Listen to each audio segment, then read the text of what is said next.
The estate manager was having trouble keeping up with her duties, and even the kitchen was a mess.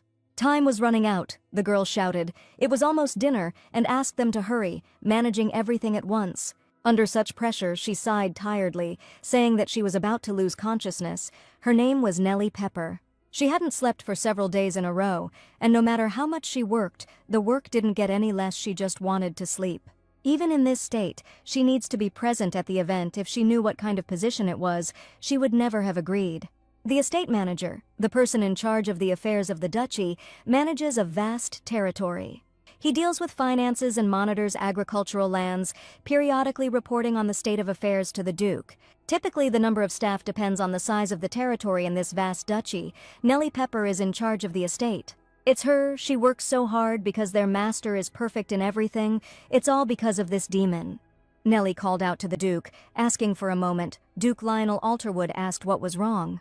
Nellie screamed at the Duke and cried that she wanted to take a vacation, otherwise she would die like this.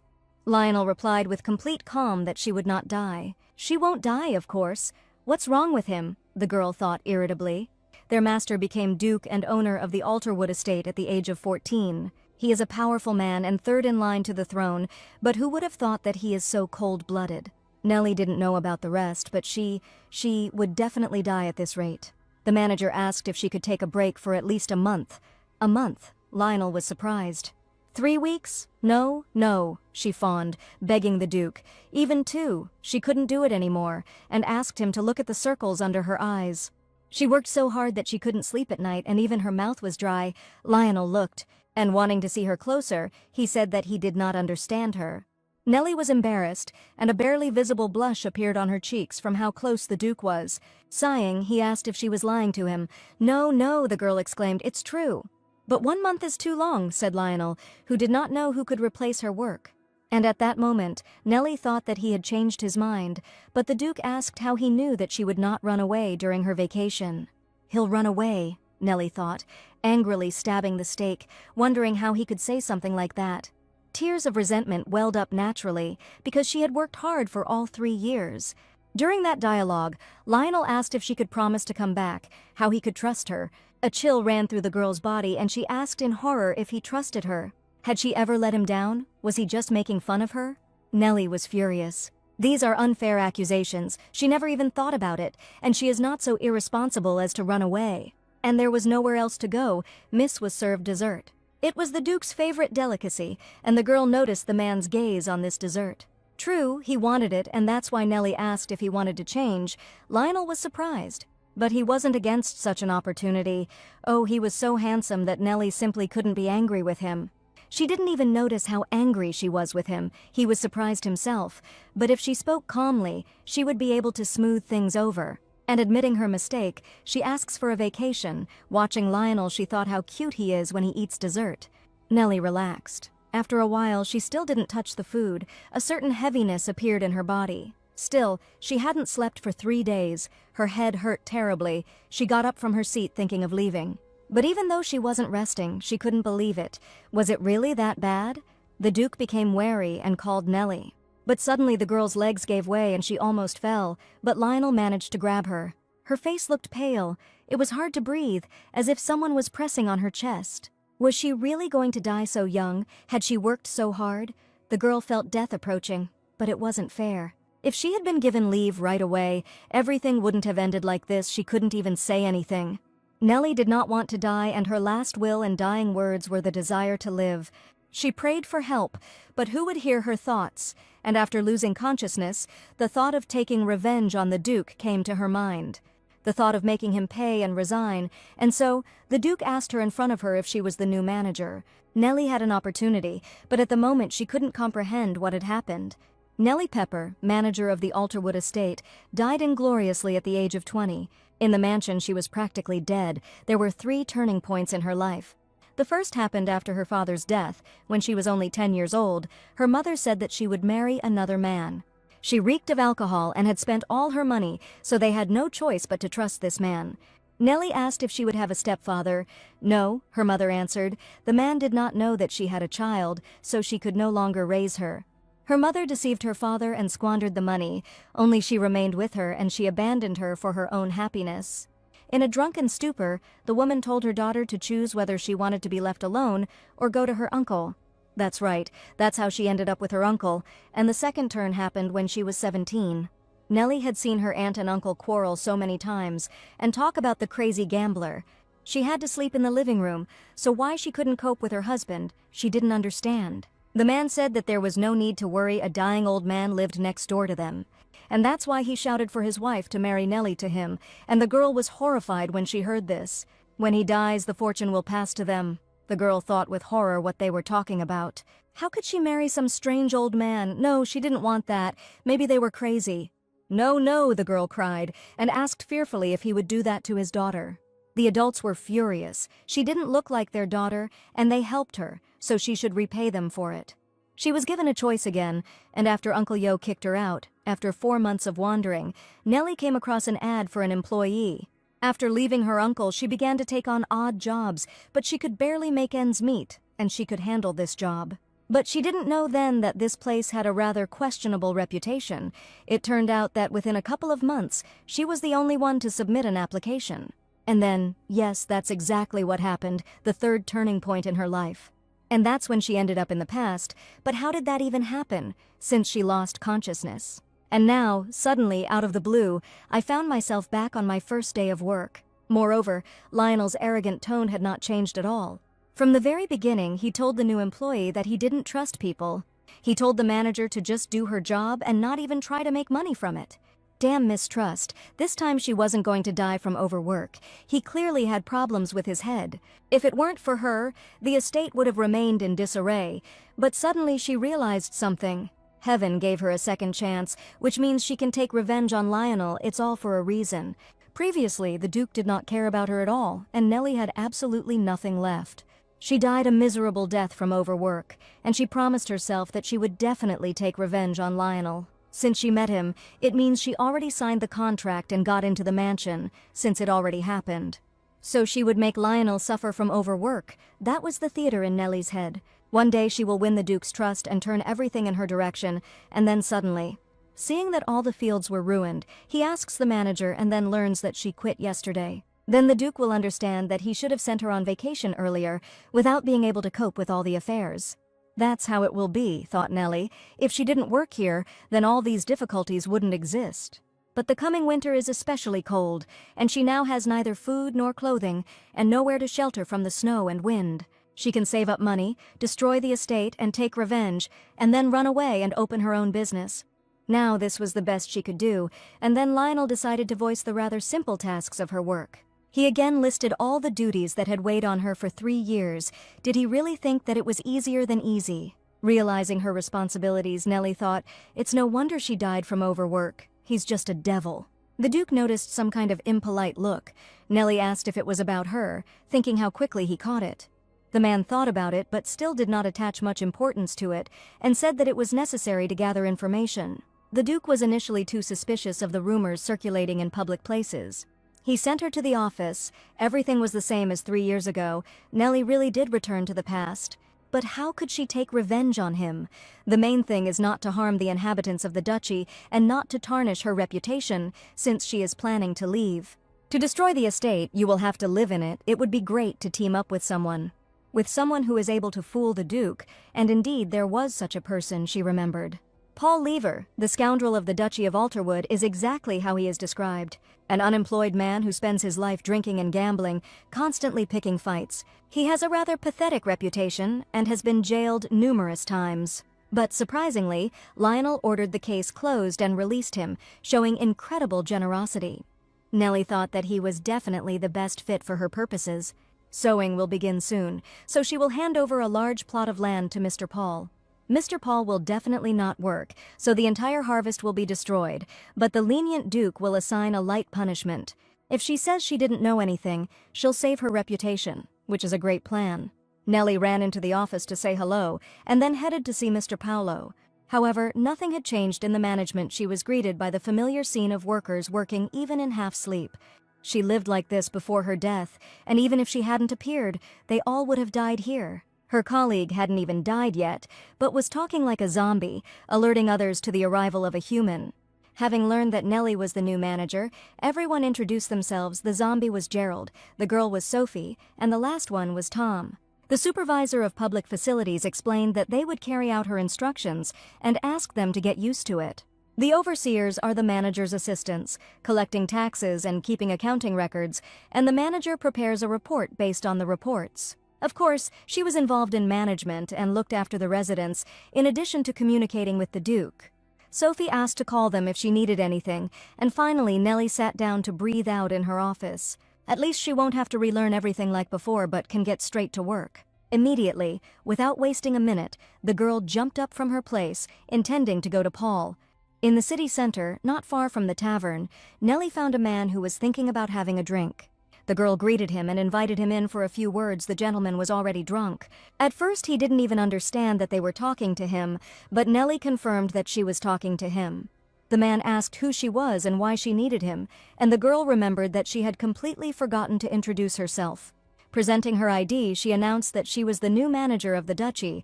Paul immediately ran away from the girl, sobering up from fear. Nellie asked the gentleman to calm down and said that she had a proposal for him. The man cautiously asked what the proposal was, and the girl asked if he would like to work together. And so, in front of the man invited to the office, there was already a drawn-up contract. She wanted to put him in charge of farming, and upon hearing this, the guard's jaws dropped, and Nellie said that she would give Paula about 4 hectares of land, which the man exclaimed in horror. He could start tomorrow, she would pay in advance, and from the harvest, if he couldn't manage it himself, he could hire helpers. But with the condition that he could only hire people from the tavern, Paul asked in shock if this was a joke, and he cried out why she chose him, as if she was out of her mind. But Nellie did not give in. She knew that these conditions were beneficial to him and asked if he wanted to refuse. Naturally, who could refuse such an offer with such huge payments? And so, having given in to pressure from the manager, Paul agreed and signed the contract. At the end, he shouted that if anything happened, he warned her, and she would not be able to change her mind. And just before leaving, as if he was still trying to dissuade the girl, he told her to watch so that she wouldn't regret it. He was indeed very eccentric, but she didn't mind because she hoped that everything would go according to plan. That same evening, the Duke was informed that the new manager had made Mr. Paul responsible for the harvest, which he asked about. It doesn't seem like she recognized anything, but Paul Liver is a known scoundrel, but in Lionel's army he was a knight. They fought together in battles, and one day Lionel heard that his comrade had sold information to the enemy. The Duke couldn't get rid of his friend because of the rumors, so he continued to watch, and time flew by. But the war dragged on. Paul's wife, who remained in the city, eventually died, and upon learning of this, Paul sank into despair. For several months he did not participate in military operations and drank constantly, becoming easily irritated. So he was kicked out of the army. If only Lionel had made his decision earlier. If he had started to delve into what happened, Paul would have been able to protect his wife. Lionel's heart is full of regrets. "It's strange," said the assistant. She had been warned about Paul. "This guy always does a terrible job of handling assignments." "Yes, it is strange," the Duke answered gloomily, a flood of memories flooding his mind. The new manager ignored the rumors and hired Paul, a man who knows absolutely nothing. Could it be a coincidence that she seemed to have found out about what had happened, and the Duke decided to talk to the new employee? At such a time, the assistant asked in horror if he was in his right mind. It was 4 o'clock in the morning. He was right, the knight agreed. Visiting a lady's room at such a time was contrary to the knightly spirit. But the Duke merely glanced at his entourage and explained that he was not a knight. Why did Lionel stop trusting people? At the age of 14, he buried his parents. His relatives tried to kill him as soon as he became a duke, and he looked for an opportunity to gain the title. Lionel needed to gain support. He went to the Queen and she promised him a title. At the same age of 14, he found himself on the battlefield. Surprisingly, he found his salvation in a place terribly close to death. But even on the battlefield, he had to go through another test. He faced the betrayal of a friend. He personally got rid of him, and this did not give him peace, and very soon he left the Knights. Lionel was tired of the war and refused the Queen's decree a couple of years ago. Then the woman asked with a smirk if he could do anything other than kill. These words again reminded him of the murder of his friend, and a lump stuck in his throat, and there were simply no words. The Queen grinned and said, 7 years, if in 7 years he can make Alterwood famous. She will not send him to the battlefield again, but if he fails, death awaits him for disobedience. There are only 5 years left to carry out the Queen's order. Lionel told his subordinates that she did not give it, but was just a worker. "Be that as it may," the secretary shouted, "it is impossible to make a visit at such a time." He didn't try to start a conversation, but he still asked the Duke what he was going to do. Lionel had nothing to say in response and simply stated that Prince Adelaide had hired her to kill him. The secretary almost fainted from such a statement from his master. The knight had nothing to say. Since the Queen's order was to achieve prosperity, they could do nothing. Then the assistant shouted that because of the Duke's suspicions, the workers continued to run away. As soon as they start working, they immediately leave as soon as they get used to it. They can't stand it anymore. He offered them a rest, but every single one of them ran away because the conditions were pure hell. He asked the Duke to wait at least a minute, promising to bring her tomorrow morning, asking him to understand that the workers needed to sleep. Lionel noticed that they were coping without sleep. He shouted furiously that they were fighting on the battlefield. Is he going to continue like this? Actually, he himself couldn't take it anymore. Lionel asked him to stop, saying that he understood. The Duke ordered his assistant to bring her the next morning before breakfast, which he managed to do. But when Lionel said that he would check himself whether she was a spy, his comrade became depressed. The next morning, as promised, there was a knock on the door of the office and he brought in a female worker. Lionel looked out of the room and reminded her that he had actually asked her to be brought before breakfast. Both Nellie and even the Duke's companion were frightened by this expression on his face, and Lionel called the girl in. The Duke asked if she had not been asked to come before breakfast, so why had she only come now? "They are all people," answered Nellie, "and they need to eat first and then decide matters." Lionel said that she could have eaten after the meeting, but the cooks had not left any food, and there would be new food only for lunch. The man, sighing heavily, said that she would not die if she missed one dose, but then Nellie, interrupting him, shouted, "No. Her temperature is rising. Does he really think it's better if she gets sick the day after she gets settled in? Why is he doing this to her? She hasn't even started work yet. The Duke told her to lie skillfully if she does it." He explained that he himself had not slept or eaten properly for 6 years and was fine, so how was she any different? What? The girl thought in horror. Is he still saying this with such pride, as if this is normal? Even though she ended up in the demon's abode, she won't fall into his clutches. What kind of life is this? Offering to forget it, he said that he heard. She handed Paolo a large piece of land. And he asked suspiciously why. Of course, she hoped that Mr. Paul would ruin everything, but okay, in fact, she had prepared an answer. The girl answered the Duke that he was strong, he was alive and well, and was even raising a son. Having presented her arguments, Nellie asked whether it was possible to allow such a person to drink, since he was irreplaceable. The man, wary, asked how she knew that he had a son and that he drank. Oh, well, the expected question, but she doesn't have an answer. After all, yesterday was her first day at work. It is clear that it is quite strange that she already knows everything about him, and even if she says that she heard it from someone, that would be suspicious. Yesterday she only communicated with Lionel. The Duke got tired of waiting and asked how long he would have to wait for an answer. But suddenly, a bright thought came into the manager's head, she remembered. And that's true, because yesterday I spoke with someone else, and it was Mr. Paul. The Duke asked what she said. Nellie explained that he got drunk and told everything himself. The girl was nervous, but Paul was really drunk, and she didn't think the Duke would go and interrogate him. He asked, and so she decided to just go ahead and give him the land, right? She thought his physical form was suitable for the job. With a hint of menace in his voice, the Duke rose from his seat, saying that he hoped she had made the right choice. Because if the duchy has any problems, she will be responsible. After this conversation, unfortunately, everything did not end. The Duke went with her to the office. Nellie asked warily what he wanted there, and Lionel replied that he wanted to check how she was doing there. Was he really always like this? Why did this happen all of a sudden? But suddenly the carriage rocked and Nellie lost her balance. But she fell on something soft and warm. It was difficult to understand with her eyes closed. It can't be. She raised her head and Lionel asked if she was okay. Immediately, Nellie jumped back to her place, screaming in surprise at what that even was. The Duke noticed the calluses on her hands and asked if she was not a noble lady.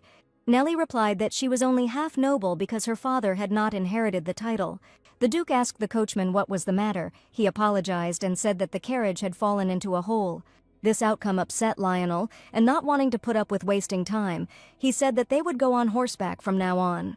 Having prepared the horse, Lionel asked the manager if Lionel knew how to ride a horse. No, the girl answered uncertainly. Then he asked to forgive him. Nellie, stunned, asked what he was going to do. But she screamed in surprise, and the next moment the Duke lifted her onto the horse she was so afraid she couldn't move. He mounted the horse and said that they were going to ride. Nellie shrank all over, and the horse reared up and galloped forward. The girl screamed in fear at how fast it was, but the Duke explained that this was how it should be. Sighing, Lionel told the worker to take his hand if she was scared, and asked if she was really that weak. Judging by her build, she knew nothing about martial arts, but he does, Nellie asked. There's no point in getting into trouble, the girl thought, unless he wants to get stabbed with a needle. Once there, Nellie got off her horse and, leaning against the wall, thought that it felt as if they were still riding. The Duke said they would stop here. Nellie asked if he would go alone. Lionel confirmed it. What kind of tricks are these? She thought suspiciously. The Duke himself led the horse and allowed the worker to leave. Something was wrong here. He remembered his words during the trip. It can't be. Does she doubt her? Asked Nellie. Now she understood why he suspected her. He specifically checked the calluses on her hands and wanted to know if she knew how to fight. Lionel had nothing to say in response because it was all true. But did she really look so much like a traitor? But then the Duke reminded her that he had only met her yesterday and had the right to be cautious with a stranger. This was no reason to be angry. Ah, so that's how it is, Nellie thought with disappointment. For Lionel, she is still a stranger. She completely forgot about it and was stupid, but why was she so sad about it? The worker agreed that he had a right to suspect her and asked him to be careful on the way, and the Duke instructed her to simply not give any reason to doubt her. Fine, she answered meekly. Nellie wanted to take revenge on him so much that she didn't even think about the joys and difficulties they had shared, but now there was nothing left of that. It felt like she was a stranger here, so stop, that's enough, Nellie interrupted herself. Still, she's already gotten used to being alone. It's not the most important thing now. Cheer up, Nellie Pepper. A couple of days later, it was time to check the land given to Paolo. But what did she see? What was the matter? Why was it so clean here? The field was just perfect, not a single weed, and yet she had entrusted the land to Mr. Paul. Hadn't he been chilling all the time? Perhaps Lionel had threatened the residents, but Nellie no longer knew what to think about what had happened. The girl, in horror, asked what had happened, and by that time Paul had found her. Hearing a familiar voice, she immediately understood who it belonged to. Mr. Paul turned to the manager with satisfaction and asked how she was doing. Just a couple of days ago, Nellie came to see Mr. Paolo and saw him resting under a tree. Yawning, he asked what was wrong, and Nellie happily noticed that he hadn't worked at all. What did she expect, the man asked. Does she really think that he will put up with such an attitude? The girl looked around. There were stones and a bunch of weeds all over the field. Wow, Mr. Paul, her hope for revenge, he was perfectly fine. The man said with displeasure that she could visit him at any time. He would show her what he was capable of. We'll see, thought Nellie, but if you take a closer look at this gentleman's body... It became clear that he had a very pumped-up body, and he was a natural-born farmer. Nellie thought it would cause a big stir. Well, okay, he had to be praised. She shouted enthusiastically that she never thought he would work so well, but he works as he should. What Paul asked in shock, and Nellie said that she was speaking from the heart and asked him to believe her. Paul asked irritably, does he even think he knows how to do this job? She will regret that she brought it to this. No way, Nellie cried. In fact, she was surprised that he came. The weather was hot today. She enthusiastically asked if perhaps he should be given a tent. What? Paul asked, stunned. There's no point in bothering him like that. No, he definitely needs it, Nellie assured him. She was going to ask for even more money, to put up a canopy not only for Paolo, but also for other workers. I was planning to increase expenses, but with the spoiled harvest, everything will only get worse. And he will leave the Duke without any money at all. Looking at the manager, Paul thought that she was crazy, and it was better not to catch her eye. She was worried that she had laughed too ominously and asked the gentleman where he was going. Paul said that he was on a break. It's break time. The sun hasn't even set yet. It's not even lunchtime. Awesome. All this was also before the eyes of the manager, simply a great worker for taking revenge on the Duke. That's how he was in Nellie's eyes. She said goodbye to him joyfully and asked him to be careful, thinking that she could not leave everything like this. For a while, Paul had been doing great, but now Nellie, horrified, asked what had happened. Paul didn't know what to answer and just scratched his nose, embarrassed, but with a hint of pride. Then he called out to his comrades, informing them that the manager had come to see them. Mr. Paul's comrades immediately rushed to the call after all. They were really looking forward to Nellie and wanted to see her. The men said they tried very hard. She finally came. They waited. Each of them wanted to see the face of their savior, who gave them work. Nellie admitted that she was really surprised, but she still didn't understand why they had changed so suddenly. In fact, Paul admitted, embarrassed and awkward, it was all thanks to her. The man admitted that, frankly speaking, he even felt awkward now was the best time to confess. The crying man said that after his wife's death he began to waste his life and was unable to find a job. Each time he began to lose his temper and felt like a useless member of society. And I really didn't understand why I lived, and if I didn't do anything, then I wouldn't feel useless. Nellie said sadly that she understood him, but in reality she didn't really want to know. She thought that she should stop this conversation and turn to the gentleman, but he interrupted her. Paul looked at her with trepidation and said with gratitude, however, she believed in him. What a turn of events, Nellie thought, stunned, and asked what? Mr. Paul asked her not to pretend that she didn't understand, but in fact, she really didn't understand. He explained to the manager that she encouraged him even when he was slacking off from work.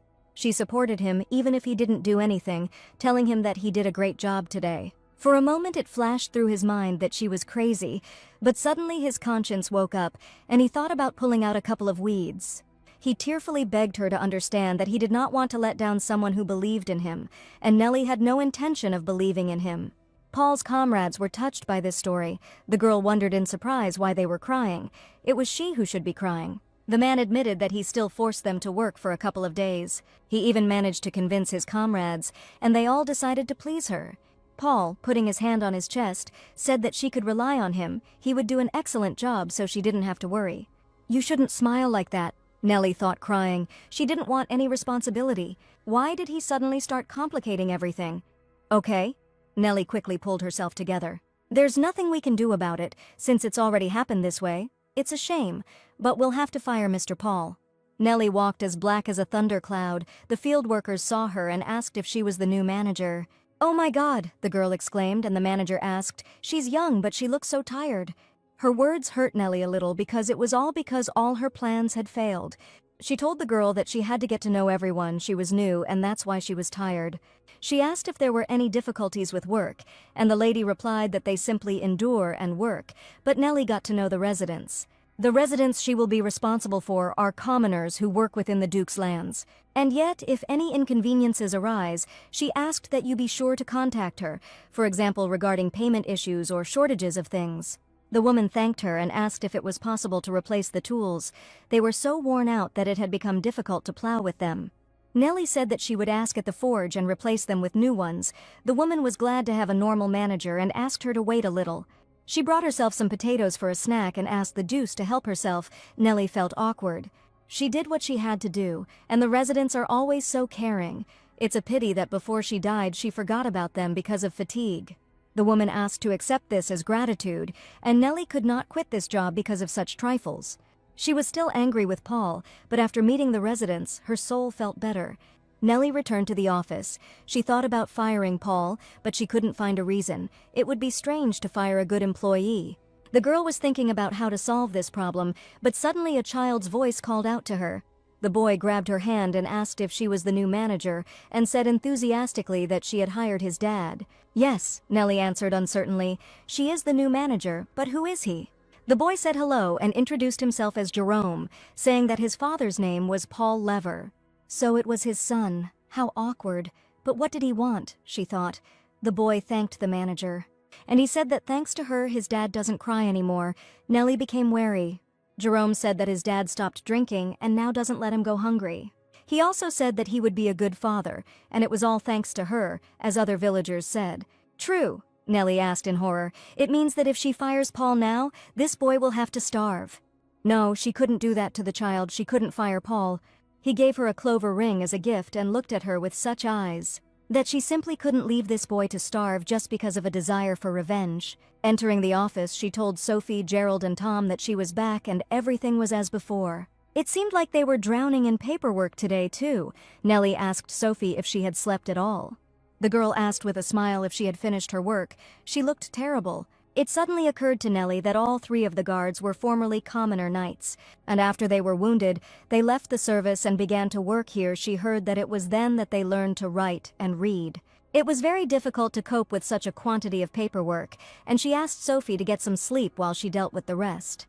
She led her away from the table, saying that there was only a little left. Sophie could not believe her ears. "True?" Sophie asked in surprise. She wasn't joking. The manager told her to sleep while she had the chance. She herself hadn't slept all night yesterday, but Sophie hadn't rested for 3 days. "I thought that by the time she had finished everything, it would be time to go and report to Lionel." Having to skip dinner today, noticing that it was getting dark, Nellie rushed to the Duke. She was so focused on her work that she didn't notice when it was time for her report. Bursting into the Duke's office, the girl apologized for being late, and Lionel confirmed that she was late. She apologized, and the Duke asked why she was late accepting the documents. Nellie explained that she had been too focused on work, promising that this would not happen again.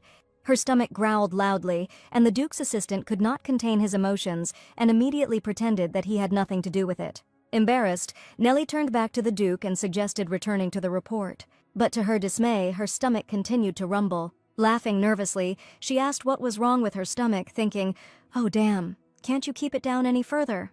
Lionel sighed and told her to change and come back, saying that he would listen to the report at dinner. At dinner, he asked her if he was going to have dinner with her and what she didn't like. No, she was just worried about Lionel's strange behavior. Suddenly, the Duke explained that they would go to Brashtet, which Nellie became wary of meant that restaurant. In an instant, she ran out of the room, shouting that she would change right away and come back. Brashtet, a restaurant known for its high prices and delicious food, she had only been there once in her entire life. But all her clothes looked bad, so she didn't change them and just braided her hair. But then Nellie noticed the carriage and thought that Lionel had come out to meet her. As soon as the girl approached, the Duke opened the carriage door for her and asked her to get in. Before she could thank him, Lionel asked if she would only take off these clothes if she shed her skin. What a bastard. "Oh, what are you saying?" answered Nellie. "That's not true. That's not true," the Duke asked menacingly and coldly. "Ahem, yes," Nellie answered timidly that she couldn't. What a witty joke, and laughed nervously. "Is she a lizard so she can shed her skin?" the girl asked, muttering under her breath. "Lizard," the Duke thought in surprise and grinned. What a strange woman. "Exactly, this is the place, this noble atmosphere, wow, she really has already arrived in Brashtet." She couldn't wait to see how delicious the dinner would be, but suddenly she heard condemnation from the outside. Just look at why the Duke arrived accompanied by such a lady, what kind of clothes and manners. It's no wonder they were whispering. After all, Lionel is third in line to the throne. It was understandable that people would whisper when they saw him with such an inconspicuous girl like her. Lionel apologized for their rudeness, realizing that he had put her in an awkward position. "No, it's not worth it," answered Nellie, thinking that Lionel wasn't to blame for this. As if to apologize, he said that she could order whatever she wanted. "It's not worth it," she answered, thinking he would buy everything it was a chance to spend his money. The Duke told the worker that if she was lying, she should at least not show it on her face.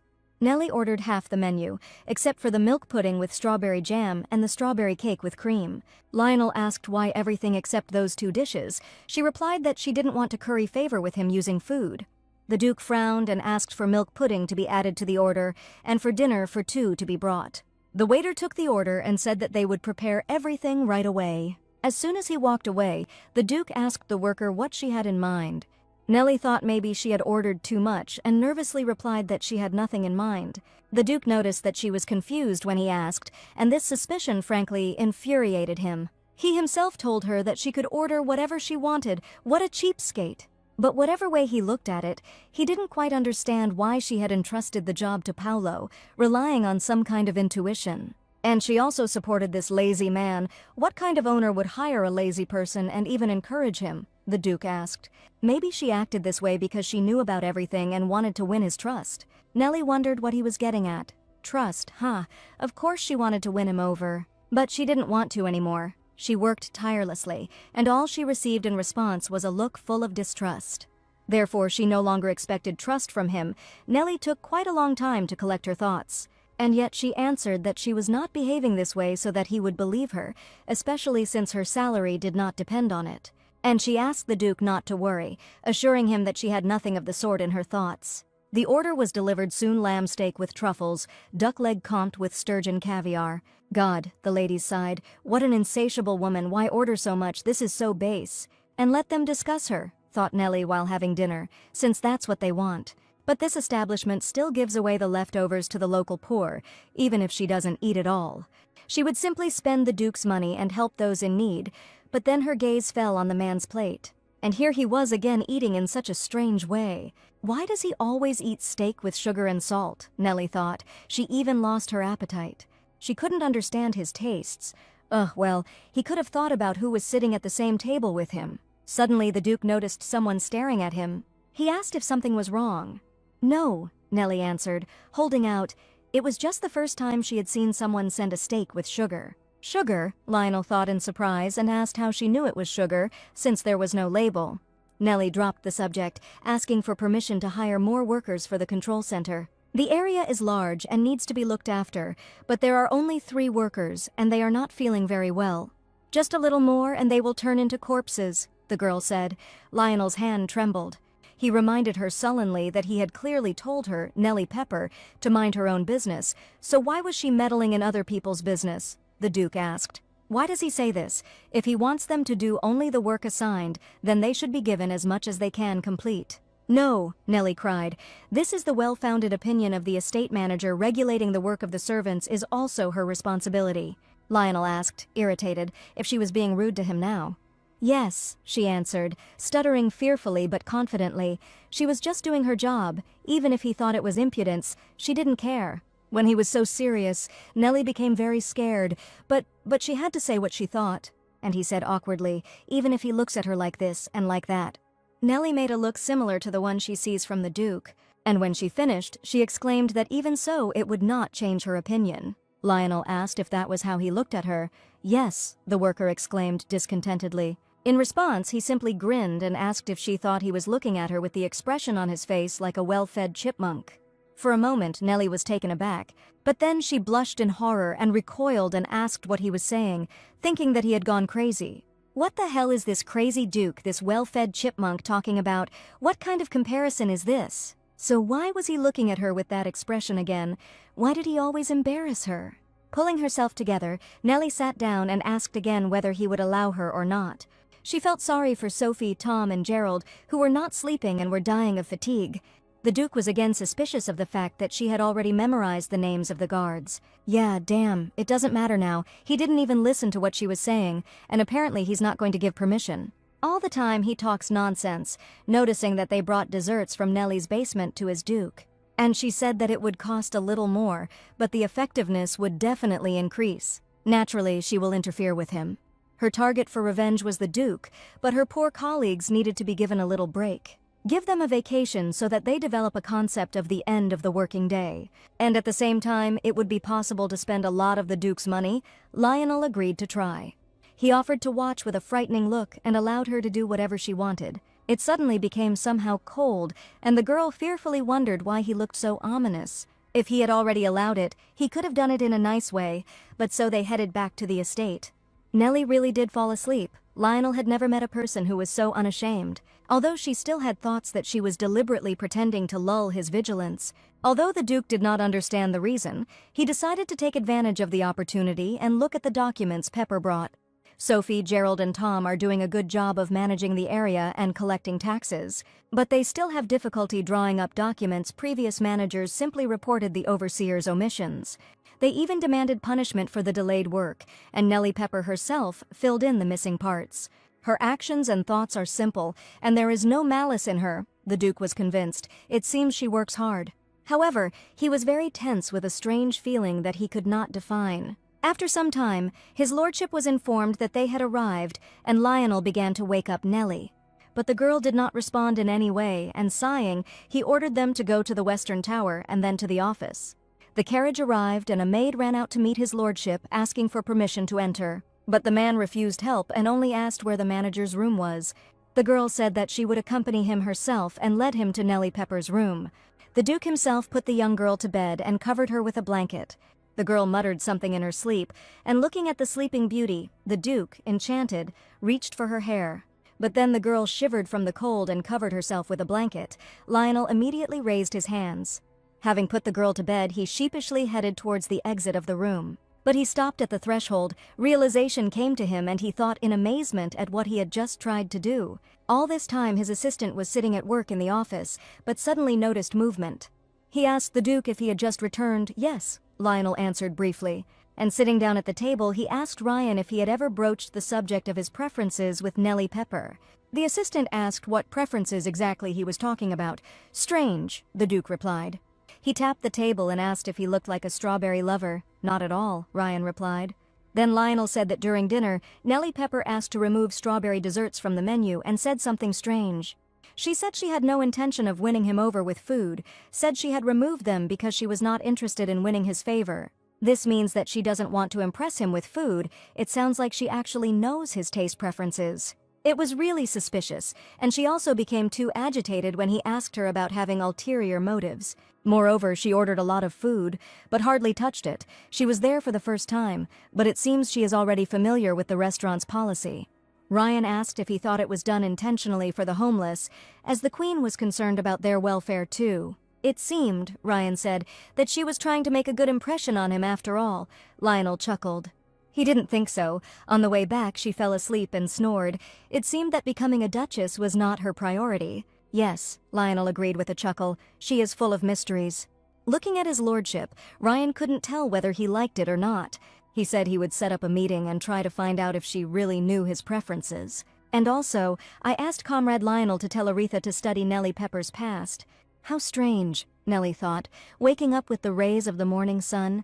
The carriage was not shaking. And why so softly? This already alerted the girl, and she jumped out of bed. She wondered in surprise why she was in her room, but quickly realized that she had fallen asleep in the carriage. But does this mean that Lionel took her to the room? Damn, it can't be. Why would a man like Lionel drag around an employee he's not close to? Nellie was sure that he simply asked someone to do it, yes. There was no way that could happen.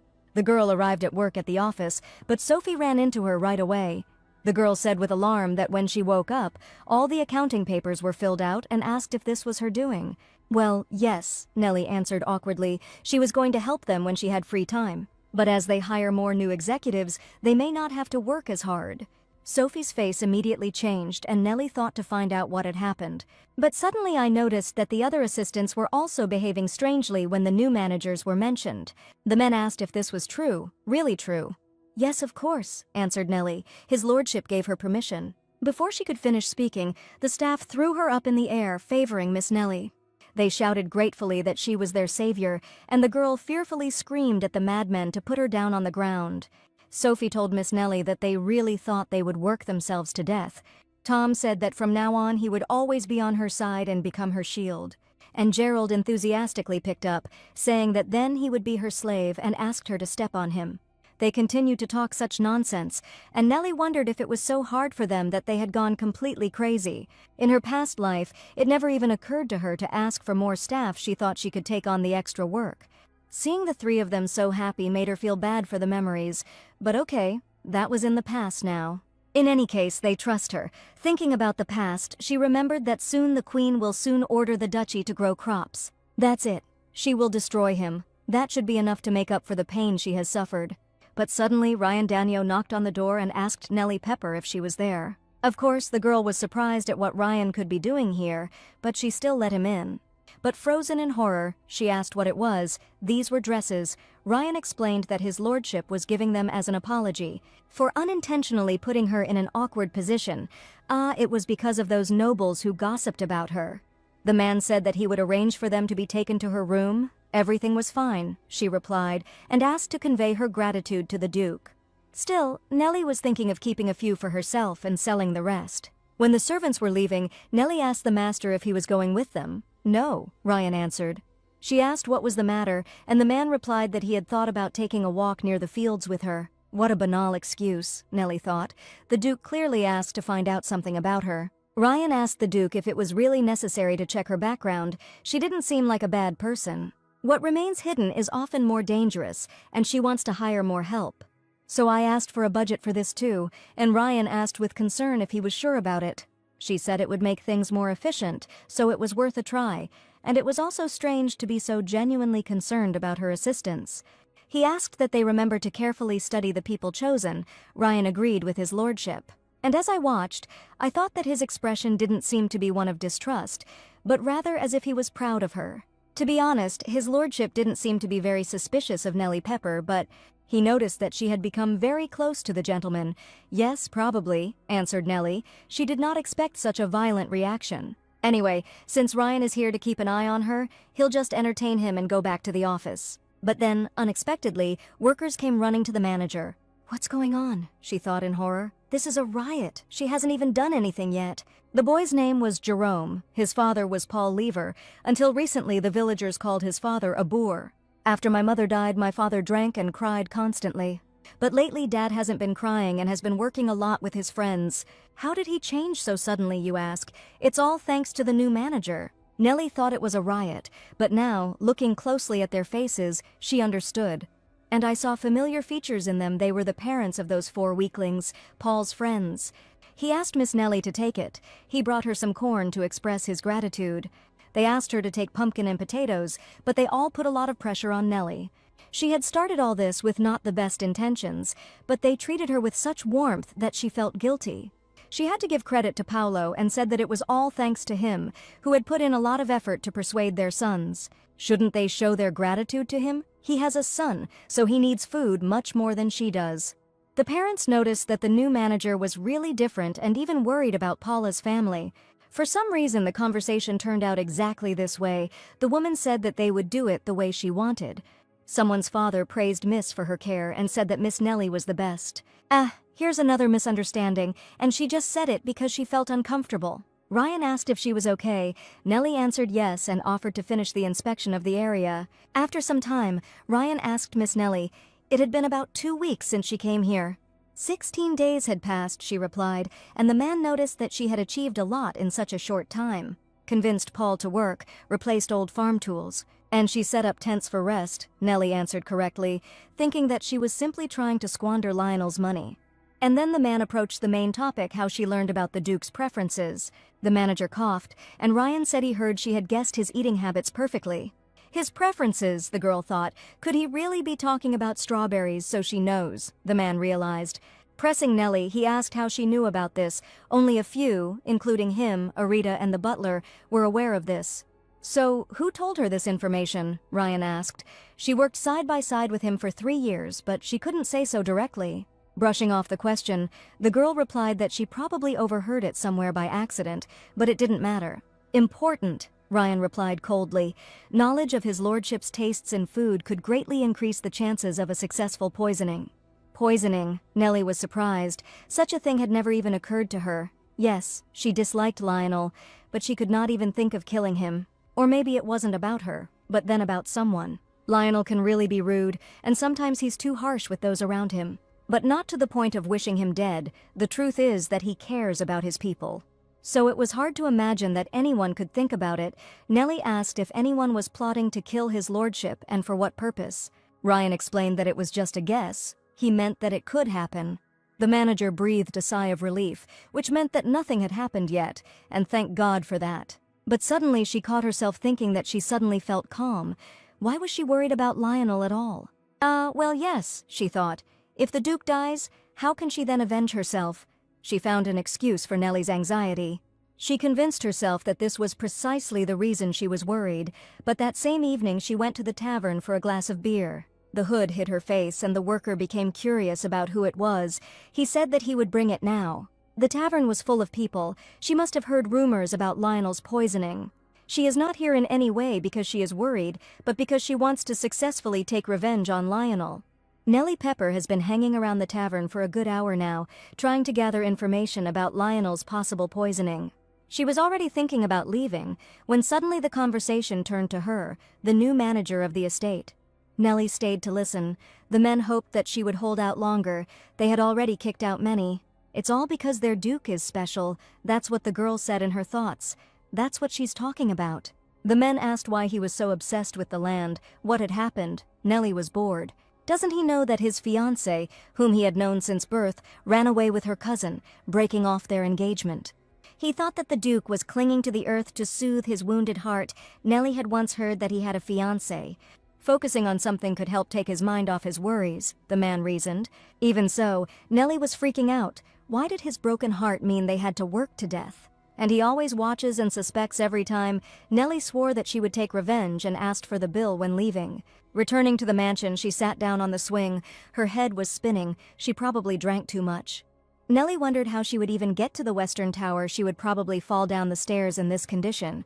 But suddenly, a large shadow fell across her face, and the girl turned her gaze, seeing Lionel in front of her.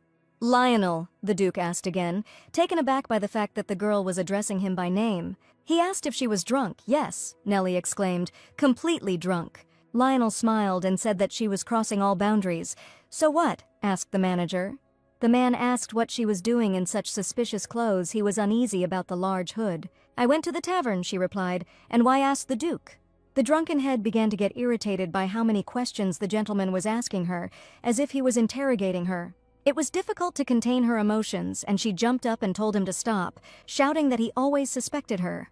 "She is not his cheating fiancée," Nellie claimed, saying whatever came to mind. And she asked irritably, or did he just love to interrogate her? Lionel was taken aback. "Seriously," she told the gentleman, he himself told her to report all the little things she heard in public places. And he suspects her even when she does what he tells her, gives her a ton of work, and constantly scolds her. She said that he was very angry. Nellie understood that she continued to splash out her dissatisfaction.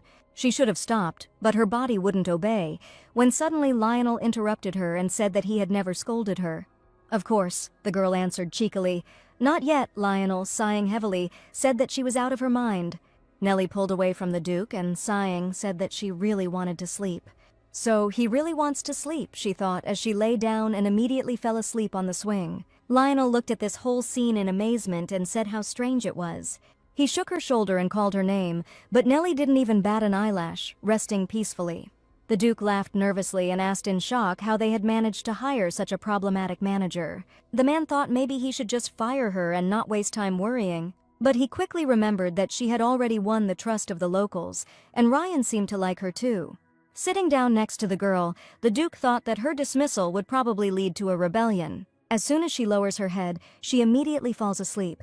It seems he heard that she was kicked out of her relative's house. After wandering, facing difficulties, and finally finding a place, it becomes logical that she works a lot. Those calloused hands show how much hardship she has endured. But still, there is something strange about her. Ryan reported to Lionel that the manager seemed quite observant. When he asked how she knew his preference, she said she guessed when she saw him looking at the menu. If this is true, then it is not excluded, but should he find out more about it? "No, this is enough," the Duke answered.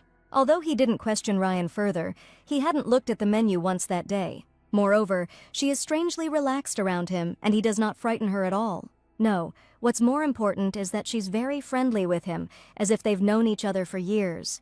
While running his fingers through Nellie's hair, Lionel asked if they had met before. It was a ridiculous idea, more plausible that she had studied it before becoming manager. Everything else didn't add up either. Maybe he's just weird. "It's amazing," Lionel thought with a sigh, despite the fact that she's so troublesome. He feels he must make sure she gets to her room safely. It was the second time he had carried her into the room himself, and he had told Nellie Pepper out loud that there would not be a third time. In the morning, Nellie woke up with the first rays of the sun hitting her face.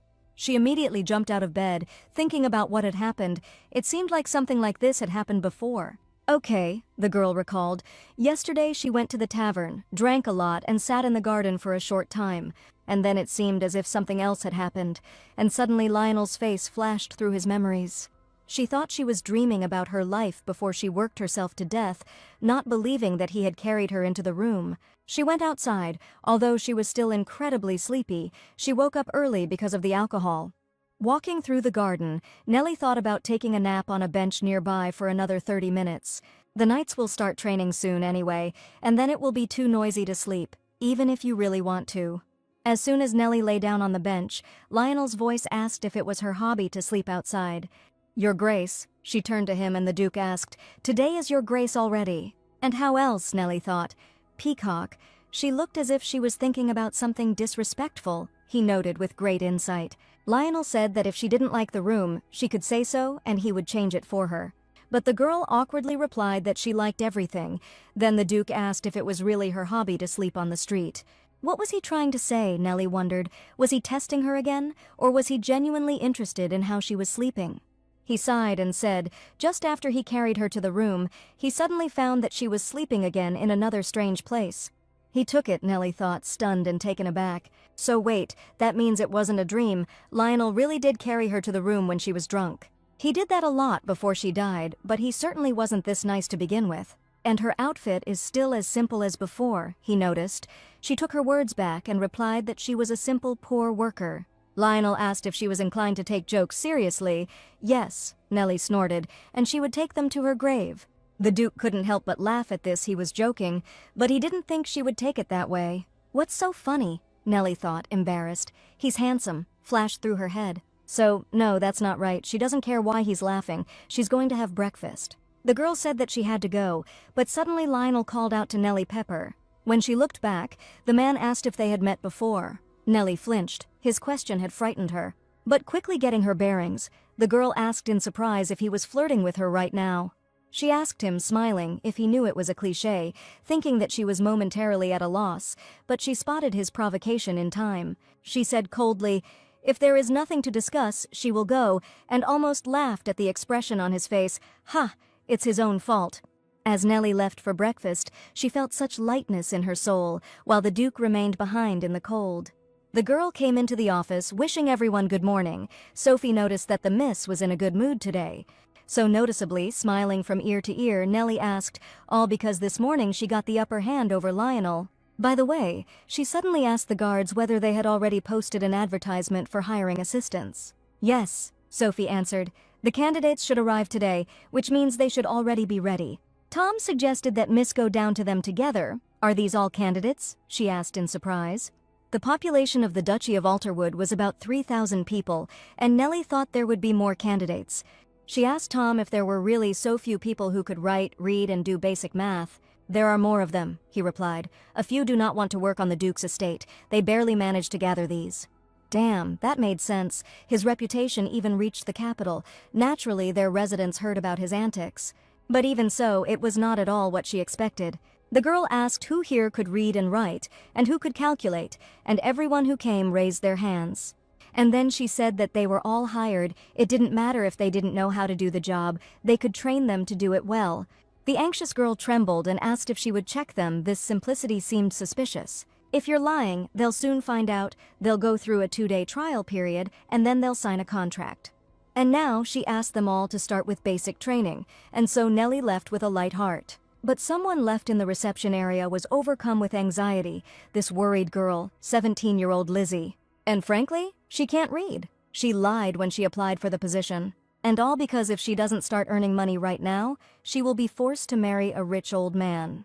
Although Lizzie couldn't read, she still decided to explain her situation to the manager. Because according to the villagers, the new manager was a very kind person. If she really is that kind, maybe he will hire her after hearing the backstory, she reassured herself before the conversation. When no one came in for a long time, Nellie decided to go out and check what was happening behind the door. She asked who she was. Lizzie apologized, but still couldn't control herself and burst into tears. She apologetically admitted that she had lied to her. Nellie stepped back in shock, wondering what was going on here. Nellie asked Lizzie if she would care to tell her what had happened when she calmed down a little. The truth is, the girl began, that when she submitted her application, she did not specify that she could not read.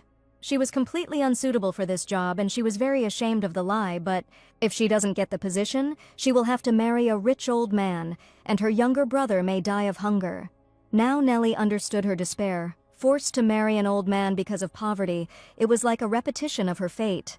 Turning to Miss Nellie, Lizzie asked for forgiveness for lying, but she tearfully said that if she gave her a chance, she would work with all her might. So she asked if she could hire her and burst into tears again. Nellie laughed at the absurdity of what was happening, but agreed she really had no choice. She asked if she could count. Yes, Lizzie answered.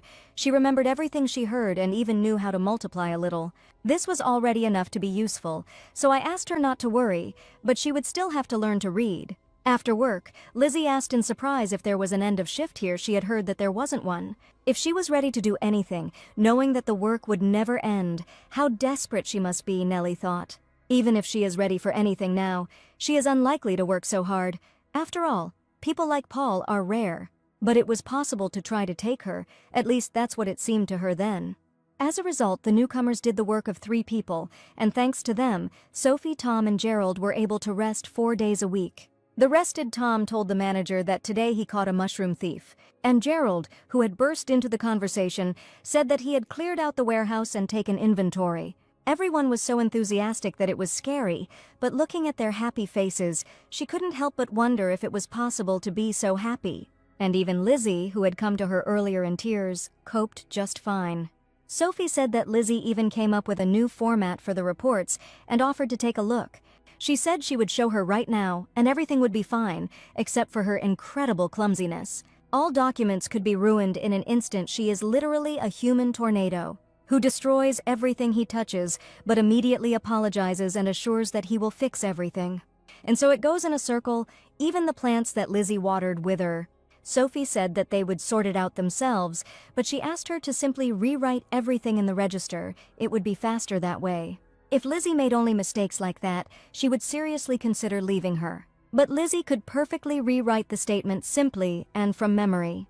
Even though she apologized for ruining everything during Gerald and Tom's conversations, Lizzie was a genius. She learned at an incredible rate, mastering reading in just 1 day, and reduced 3 hours of calculations to 15 minutes, so despite the shortcomings. She even came up with a great format for the reports, and was also able to draw even lines in them. Nellie admired how well she worked, but the place was too small for her. Her talents needed to shine somewhere where they would be truly appreciated, and she wondered where Lizzie could work. None of her acquaintances, or no, wait, she had someone in mind. Why hadn't she thought of this before? She brought her to him and introduced her to Lizzie, the very girl she had spoken of. Nellie sent Lizzie to Lionel. The Duke looked suspiciously at the girl who was shaking with fear. Before this, she asked his lordship to take a look at how talented one of their new employees was. While handing over the report, she said that she works very quickly and also keeps records in perfect order. Nellie asked the Duke what he would say, maybe take her on as an assistant or secretary, thinking what a genius she was. How did she come up with such a plan? Lizzie will be able to use her talents as an assistant, but will also create problems. Lionel said that she looked very young. Lizzie said timidly that despite her 17 years, she does a great job, Nellie explained. Not that young, Ryan replied. She is only 2 years younger than Aretha, so Aretha is 19. Nellie was surprised. The Duke agreed to see how she would cope over the next few days, and Lizzie thanked him, saying she would try her best. He hoped so, Lionel said gloomily, frightening the young girl with his appearance. Nellie told Lizzie that everything was fine. It was just a show of severity. He was just trying to scare her. Ryan couldn't help but laugh. Nellie wanted only Lizzie to hear her. Was it really that loud? But it seemed Lionel didn't hear. As he began work, the Duke told the manager that if she had finished, she could go. Nellie gasped, laughed nervously, and said that she would go then, wishing Lizzie good luck in the end. The last part didn't turn out quite as she expected, but if she comes back in a few days, Lionel would probably be furious about the tornado named Lizzie, but as always, her expectations were completely dashed. It had been about a week since Lizzie had started working for the Duke, and this was her first visit ever. This tornado must have shaken Lionel pretty badly by now, Nellie hoped, and suddenly she heard a scream. Yes, here it is. This is the same sound that Lizzie makes after a huge mistake. Nellie enthusiastically burst into the office, asking Lizzie if she was okay. Miss Nellie, the girl addressed her, crying, everything is as she expected. Lizzie caused another accident. Nellie asked if she was hurt. Not at all, Lizzie answered. She said that she would clean everything up right away. She just needed to wipe it with something. Oh, at this rate all these documents will collapse now, Nellie rejoiced, and let them fall. But suddenly, Aret came to the girl's aid, Nellie hissed, thinking, well, why does he have such good reflexes? While running for a rag, Lizzie touched a feather with her elbow, and now it was definitely going to fall. But no matter how much Nellie hoped for it, Ryan also had excellent reflexes. Horrified to realize that her plan was going wrong, Nellie wondered why everyone here had such great reflexes. Her human catastrophe was not able to cope with the task of resolution, and even from falling she was saved. What is this duel between spear and shield, or rather, a battle between trouble and quick reaction? Was her plan going to fail this time too? Nellie was disappointed, and the Duke was still waiting. Knocking on the table, he asked how long she was going to stand and ordered her to report. Exactly. Now Nellie remembered another integral part of the visit. When Lionel suddenly asked if she was worried about her assistant, the girl was surprised. and against the backdrop of a general hurricane, he said that this was not so, she was coping, and asked if this was not so. The Duke asked incredulously if she really thought so, and sighed wearily. This gesture, this strange reaction of the Duke, really pleased Nellie. Could it be that, despite the fact that accidents with Lizzie are prevented, he still considers her incapable? Then maybe Nellie would finally see Lionel lose his temper. She couldn't wait. But suddenly the Duke said, "Yes, it definitely got better when she appeared, shattering all dreams." As she said, Lee was a fast calculator and wrote excellent reports, so they could have kept her on for a little while longer. "Oh, well, that's great news," Nellie replied brokenly. She had failed again. After a few days, the girl wondered how she could not succeed at least once in her revenge. Lizzie thanked her, knowing how clumsy she was, but he still sent her to the Duke's estate to work with his assistants. But if Nellie had known that this would happen, she would never have sent her there, and Lizzie was inspired by the general idea of being useful to Miss. What was worse was that Lizzie began to make fewer and fewer mistakes, and even without Arette, things at the estate went smoothly. As a result, he was able to focus on his core responsibilities, and as all this happened, Lionel's reputation grew. "How did all this happen?" Nellie screamed indignantly. She couldn't believe it. But she gets angry when people's lives improve. Somehow it's wrong. It feels like Lionel had a strange influence on her. Nellie needed a change of scenery, and other assistants also suggested that she take a break because she looked tired. But she couldn't do anything about it. It was all because all her plans were going down the drain. But suddenly Nellie remembered that she had dresses given to her by Lionel, which she was going to sell, but forgot. This level of quality simply couldn't lift her spirits, Nellie thought. And then she immediately became interested in how much they cost, especially since this money, that is, these dresses, were from Lionel. But not everything was as rosy as she would like to believe. Now Nellie ran after the boy and told him to stop. She screamed for people to catch this boy. He was a pickpocket and chased after him. He stole all the money she could earn today, so why should she be a victim of a pickpocket? The girl screamed that she told him to stop, but suddenly noticed that he turned into an alley. Nellie did not give up the pursuit of her money, ordered them to give it to her, and threatened. But then the man hiding the boy asked the lady if she was lost or what. I asked her if she wanted her money back, or if she was just saying that because she was still alive. Did he really mean to say that she was in danger of dying? Nellie thought fearfully. She just wanted her money back. A few hours ago, his lordship was informed that the coachman was asking him for a meeting. The Duke ordered him to be let in. The coachman modestly entered the office, greeting the Duke. Lionel asked what had happened. He said timidly that he had just driven Miss Nellie to the shopping district, but something seemed suspicious to him. He said that she had taken an unusually large bag with her and offered to help the girl. Nellie thanked him, saying that she needed to get rid of some things. The coachman thought and suggested what he needed to get rid of, that the bag was so heavy. She said there was something there that needed to be gotten rid of, but he felt like she might have escaped. Everyone was horrified, but then Lizzie screamed that this couldn't be. Miss Nellie wouldn't run away without saying a word. The Duke asked his assistant why she thought so, and Lizzie was confused. But still, having put her thoughts in order, she said that Miss Nellie sincerely cares about the duchy. So, having burst into tears and asked his lordship not to cut off her hands, Lionel was discouraged.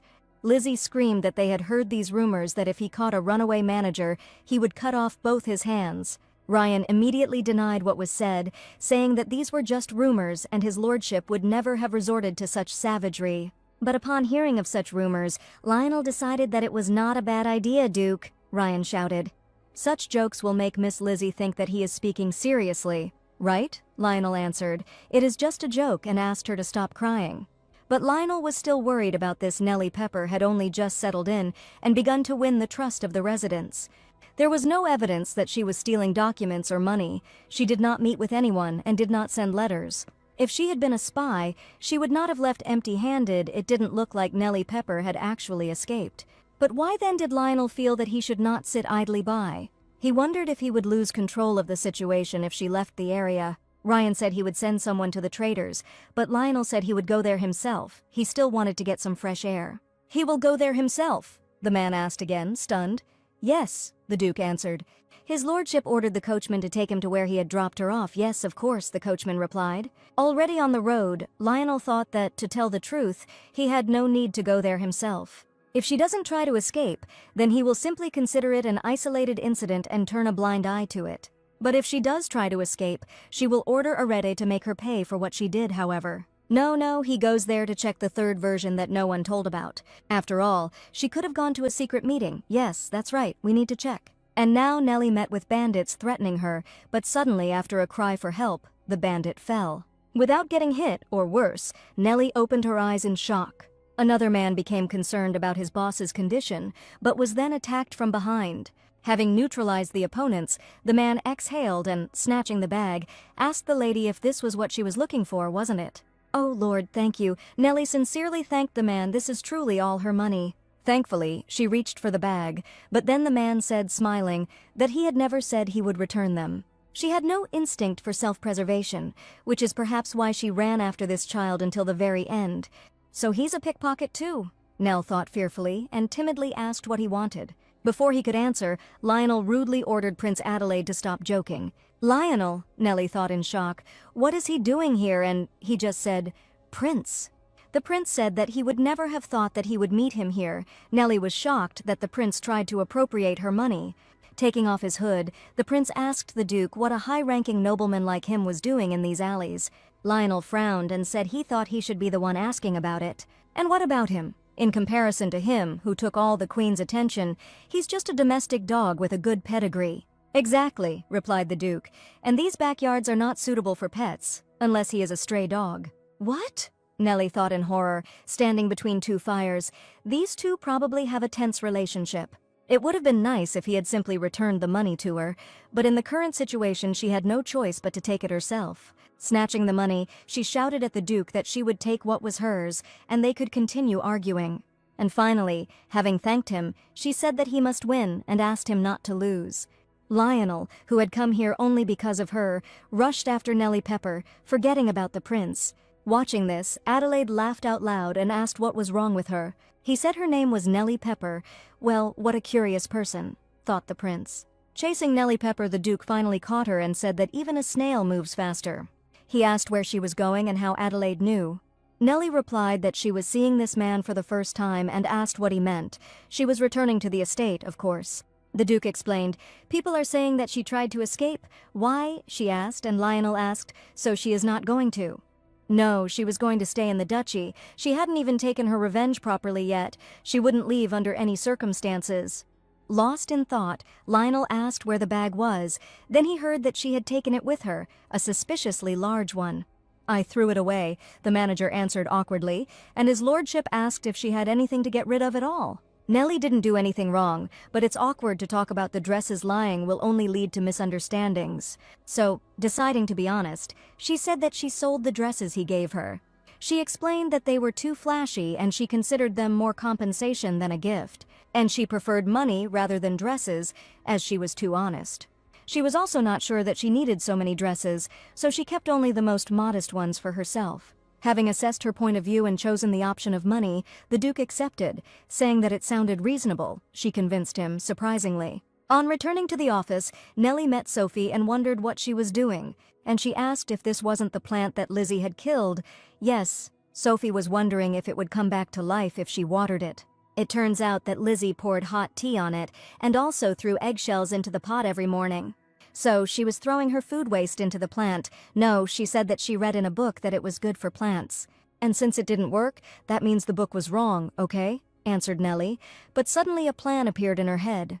The fields were just beginning to sprout, and if she threw the remains of food onto the fields like Lizzie, she might be able to destroy the harvest. She can easily crush the shells and secretly scatter them across the fields, and if caught, she will say that she read about it in a book. The residents work just as hard. She will protect them, and if successful, Lionel's entire food warehouse will be empty. Perfect. That night she met a guard who asked Miss Nellie what she was doing there at such an hour. Hesitating with her answer, she replied that she wanted to start work earlier at such an hour, he asked. And he asked suspiciously what she had in her hands in that bag was her secret weapon. She asked Tom for a lot of eggshells and ground them finely in vinegar. And finally, she added black tea, and that's how the best plant poison was created, but she couldn't answer like that. She said it was a gift for her assistants. She was very shy, so she wanted to give it secretly. She was worried that her excuse was too weak. She had never come here this early before. But surprisingly, the guard said he would keep her secret. Surprisingly, it worked. but it was quite a long walk from here to the management office, since she could not go by carriage at that time. The guard offered Nellie to take the donkey from the pasture for the ride to the office. Approaching the donkey, Nellie awkwardly asked if he could do her a favor, but he was not in the mood. She asked if he could give her a lift, it would be faster, and in return she would give him a carrot. But suddenly the donkey seemed to go crazy and rearing up began to bray loudly. Nellie thought he was scared because she was a stranger and asked him to be quiet. After all, with such success, other animals will wake up and catch her. Nellie was already crying from not knowing what to do and simply begged the donkey to shut up. But suddenly, yawning and scratching his belly, a young man came out to the girl and asked who she was, if she was a thief. "Excuse me," Nellie said to the guy, wondering who he was anyway. Having calmed the donkey, the guy said that he was usually calm and thought that he was just scared. He asked if she was really the new manager. "Yes, that's right," Nellie answered. The field keeper Phil asked what brought her here at such an hour and whether she was trying to steal something. "Of course not. What is he?" Nellie exclaimed worriedly and asked not to be misunderstood. She explained that she needed to go out on official business and asked if he would lend her a donkey. Now, while watering the fields at dawn, Nellie, laughing joyfully, told the donkey that she was in his debt. She decided to dilute the plant poison and spray it. The smell was very strong, so spraying it would be too noticeable. It would also be suspicious if the plants died immediately after her stay in the fields. It was a gamble, but she hoped for the best. The plants Liza killed will confirm this. She begged them to die for her, only quietly and gradually. How soon an invitation for Nellie Pepper from Prince Adelaide appeared on the Duke's desk. Lionel wondered why he did this. She had received a lot of praise from the residents recently. Not only does Nellie take good care of them, but she even understood the Queen's concern for the poor. So it was no surprise to him that someone would want to take her away. Any noble with lands would want a competent manager. However, the prince had no lands, so he did not need a manager. Perhaps, Lionel suggested, he was simply curious about her, or perhaps he needed a capable person by his side.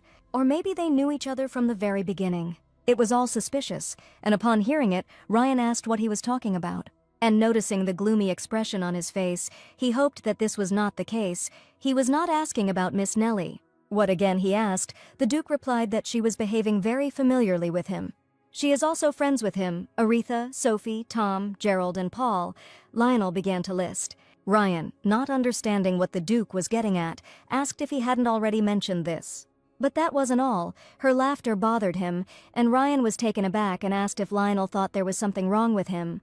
He asked if he really wasn't affected by that suspicious laugh. He heard that he had gotten closer to her. Had her thoughts really been transmitted to him, he apologized, but there was some truth in it. Miss Nellie seemed familiar to him too. But that was all. Then Ryan asked if he could say something. He thought that he knew better than anyone that she had nothing to suspect, and asked Lionel if he thought so. The fact that he calls her by her name and not by her position is already proof of this. Until now, he had never called the manager that. Because of his deep wounds from the betrayals of past subordinates, he is especially keen to suspect the manager. Lionel did not want to accept the truth of what was said, and smiling said that it was nonsense. He immediately went to the exit, and Ryan asked where he was going. The Duke replied that he needed to get some fresh air. He thought it didn't make sense. How could he trust Nellie Pepper anymore? It was impossible. Nellie called out to the boy and said that she had come back to return the donkey. She said goodbye to Tikonya until tomorrow. Tikonya, the supervisor asked in surprise. And the manager responded enthusiastically that she had given him the name after spending time with him and realizing that he was quite quiet. The girl explained that she combined the words Tikonya and donkey together, and that's how she got his name. Rolling his eyes, Philia apologetically said that, actually, his name is Vexiadria Laurelius. "Vec what?" asked Nellie. "Can I just call him Vexy?" The young man answered and introduced himself as Philly. She said that she was very pleased to meet him and also said goodbye to Tikonya. The boy said resignedly after the girl that that was not his name. After this, Nellie returned to the office wishing everyone good morning. However, instead of employees, the first thing I saw was a familiar-looking barrel.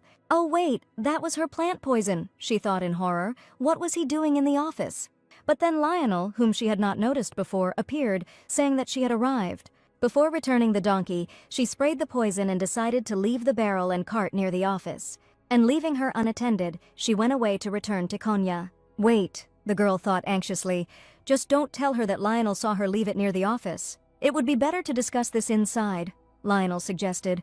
Sorry, Nellie thought anxiously. Discuss what?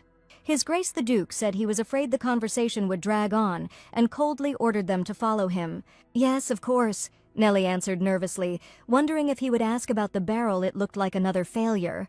To find out why Lionel decided to talk to Nellie, we'll have to go back a bit. Presumably, the manager sprayed this liquid on the fields today, they reported to him. And Lionel asked if she had asked about anything suspicious, so he came to give Nellie the invitation. But he discovered a suspicious barrel opposite the office, and it turned out that he heard the whole story from Lizzie. The girl came to the office on assignment and told everything she saw in the field. Lionel arrived at the management office as soon as the working day began, alarming the employees. It wasn't particularly suspicious, but she had asked him for a huge amount of eggshells about a week ago. She didn't say what she would use them for, but it certainly wouldn't harm their fields, Tom said. Lionel asked why he thought so, and the man answered because Nellie laughed. The Duke asked worriedly if he didn't think there was something sinister hidden behind that laughter. But Miss Nellie's laugh is different, it's true. Only good things always happen when she laughs. That's why they call it a lucky hee-hee or just say she laughed. Lionel asked if they thought it was suspicious, but they didn't understand what he was talking about. The Duke explained that the residents had always been hostile towards the previous governors, but Nellie Pepper was able to win their favor in just a month. Their faith in her was also unwavering, but that was natural. The previous manager treated them like slaves. They never remembered their names and gave them rude nicknames, but Miss Nellie is different, the guards replied. In other words, she gained people's trust because she was kind and hardworking. Still with some doubt, Lionel said that he understood and let the people go. Back to the present, Nellie thought he would ask her about the barrel. However, she received an invitation to the ball. Not to mention that this invitation was from the prince she met in the alley. Nellie said she wanted to clarify that she had no connection with the prince and had no intention of getting to know him better. Lionel replied that he knew from last time. Then why? He interrupted her and asked her to come with him. She intermittently asked Nellie, "To the ball with his lordship, why?" The Duke sighed. He had long noticed that she could not answer without unnecessary questions. He said that in any case going to the ball would do her good. The opportunity to enter high society is not given to just anyone. But Nellie wasn't interested. Lionel thoughtfully asked if she was serious. The girl explained that he had already said that he did not want to get involved with the prince, and that she also had no intention of impressing the nobles. He said he didn't blame her, but her behavior looked strange. "But you can see it in her eyes," Nellie screamed. She was upset that he suspected her at every step. She really tried her best, and still, she wouldn't go. She thought more positively of him. Since he didn't ask about the barrel, then she would have to decline his invitation too, the Duke said. He couldn't go without a partner. "Just look at this. He's showing off terribly." She told him to do what he needed to do. She slammed the door and went out, coming to Tikhon to cry about how unfair it was and asking if he would help her take revenge. Philia didn't expect to see the manager here. The girl said she decided to pop in and see Tikhonya, pleasing herself. The guy thought she really liked Vexy and said that donkeys like to have their ears touched. They have very keen hearing. Nellie noticed that Philia cares a lot about the animals. He works so hard. She heard his contract is ending soon, but she would like him to stay. Everyone who looked after the ranch before Philia was a strange bunch. The faithful blindly believed in folk remedies. The next was a heretic from a neighboring country and was expelled for trying to offer the inhabitants as a sacrifice. Thinking about it, none of them seemed normal. This means that she will have to let such people take care of Tikhon, their brilliant, sweet, and cool donkey. The manager called Philia and asked how much time was left until the end of his contract. The guy answered for about a month, and Nellie asked if he was thinking about extending it, even if it was for Tikhon's sake. To tell the truth, Phil was offered to work for another year, but he refused. "What?" Nellie asked, stunned. "Why?" "Because," he answered, "he was afraid that he would get attached." It reminded Nellie of her childhood. Since her mother abandoned her, she wandered through many places until she found the duchy. The inability to find her place was exhausting, and her desire to find a home grew stronger. But when you continue to suffer from loneliness, you eventually give in. However, this does not mean that you are alone. Perhaps Philia has also given up in his attempts to find his place. Okay. Nellie made up her mind and, grabbing his hand, said that she understood his feelings. And she promised that she would make sure that he remained in the Duchy of Alterwood no matter what. "It's really not necessary," Phil answered, dumbfounded, but Nellie exclaimed that he wouldn't be alone. She asked to believe her, but heard a sharply negative answer from the Duke. "The ranch caretakers were required to leave when their contracts ended," he replied, which Nellie had not expected. But there is no such law, said Nellie. It's a tradition, explained Lionel. The manager asked if they really had to follow traditions. Not necessarily, the Duke replied. But he asked her to think about why it had become a tradition in the first place. The caretakers were usually wanderers. Their identities are unknown, so keeping them for too long could cause problems. What about her then? She also came from outside, but has a contract for a year. It is difficult to replace managers, so she is an exception, he answered. Besides, where will he stay? The new ranch caretaker will live in that hut. Then Nellie asked to approve a 10-year contract. He already said that he was renewing it. To be honest, she didn't think that he would agree to a lifetime contract, so she suggested this. Lionel said it was only a 1-year extension, but Nellie insisted that the next caretakers would be out of this world. And he will regret the loss of Philly, Lionel asked warily. Where did such confidence come from? Philia is the same wandering caretaker. He can be just as problematic. She knew for sure that the next few caretakers would be a nuisance, but how to explain it? If she said she saw the future, he would think she was crazy. Why did she always have to try so hard? Couldn't he trust at least once? She sincerely believed that it would be better for the duchy if Philia stayed. She listed her innovations. And she asked if all this had not been for the benefit of the duchy. She believed that by this point he could trust her judgment to some extent. Lionel was sure that all this helped her gain trust. People talk about improving conditions, but that's all. But they haven't seen any benefit yet until the harvest comes in, but the budget has already doubled. And she openly asked him to trust her. Lionel asked if she didn't think that was even more suspicious. Had she relaxed too much, she gained the trust of others faster and easier than in her past life. That's why I thought that with Lionel it would be easier too, at least a little bit, but I was wrong. She said sadly that she had crossed all boundaries. The Duke replied, "If you understand, go." Coming out of the Duke's office, Nellie froze in confusion, sniffling and holding back tears. The manager collected her thoughts. Having collected her snot, this did not mean that she would give up. On the contrary, she will then see who will emerge victorious in this dispute. A month later, Lionel was informed that she had bought a small hut with the money from the sale of dresses. "That's right," Nellie answered joyfully without a bit of regret. Lionel angrily asked if she was defying him by allowing the previous caretaker to live there. "What?" the girl said. No, of course, she didn't understand what he was talking about. Lionel reminded her of the conditions. Yes, he said he had to leave, but now he has a place to live and he pays taxes. The Duke did not throw him out, Nellie interrupted, saying that he was forced to wander because of the prejudices of the forgiveness of the caretakers. He did not renew his contract despite working hard because, he said, it was hard to leave once you got attached. She asked if he really wanted to kick out such a person without reason, just because the contract had ended, the one who had settled in the duchy. Lionel was already getting irritated, and Nellie called him truly heartless and ruthless. So callous, cold-blooded, cruel, and merciless, she asked. If it came to this, she would use an emotional approach. Maybe he would understand, but he was vulnerable to emotional requests. Plus, there were now reasonable excuses about the caretaker's new housing. The Duke, shyly waving the girl away, asked if he knew anything else besides farming. "He doesn't need to worry about that," Nellie replied. They were very lucky that Philly had other skills as well, she convinced the Duke when she said he was knowledgeable in medicine. The manager asked the guy where he learned all this. Philia replied that he simply picked up a few things here and there. Knowledge of herbs and first aid was useful.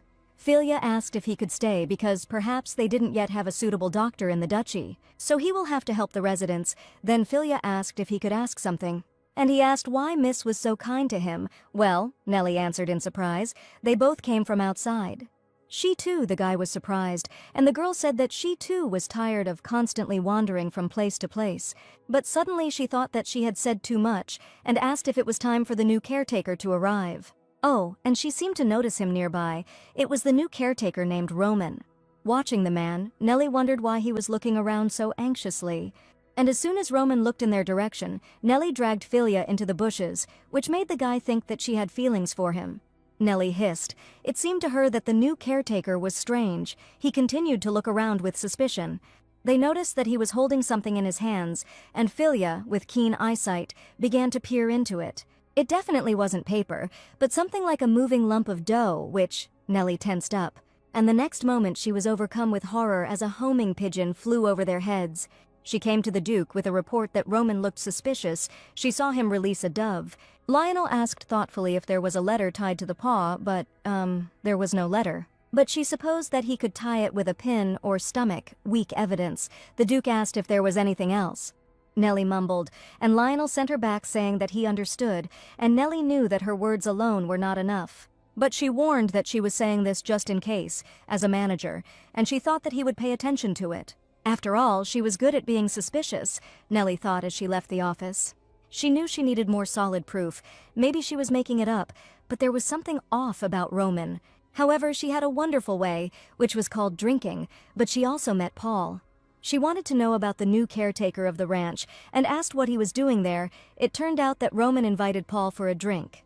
She noticed, didn't know that they were close, but brought meat, so she offered to eat together. Paul was grateful. Miss Nellie really cared about the people here, so Roman asked if the Duke liked meat dishes. The man replied that he wasn't particularly fond of meat and often left a little on his plate. Nellie thought it was because there was too much meat and he didn't overeat, but he always finished his salad, Paul exclaimed. Perhaps this is to make sure he gets his fill, but in fact he really loves it. Nellie shut up as soon as she remembered the warnings about the possible poisoning of the Duke. She immediately felt uneasy because she had just almost let something slip, setting Lionel up. It doesn't matter, she continued. The Duke will scold her if she says that. Roman chuckled and remarked that Miss Nellie must be close to the Duke. If you think about it, how did she become so friendly so quickly? He might not like it, because the commander is very shy. Or there is something between them, he teased the girl. Of course, Nellie answered seriously. What Paul asked in a drawn-out tone and then enthusiastically asked if she was serious. And this mistrust, the manager said irritably, nothing but mistrust between her and Lionel. She was irritated just by the thought of it and, drinking her beer, asked for more. After a while she fell asleep like a log. The Duke asked if she always got drunk until she was completely exhausted, although he wasn't even surprised. To his comrade's surprise, Lionel ordered the manager's bed to be prepared. And then, remembering Paul, he invited him to come with him for a conversation. Yes, the man agreed, thinking that the Duke was not the type to care for someone like she did. From the conversation, Lionel found out that they were just drinking together, but he did not understand why she came there if she considered the man suspicious.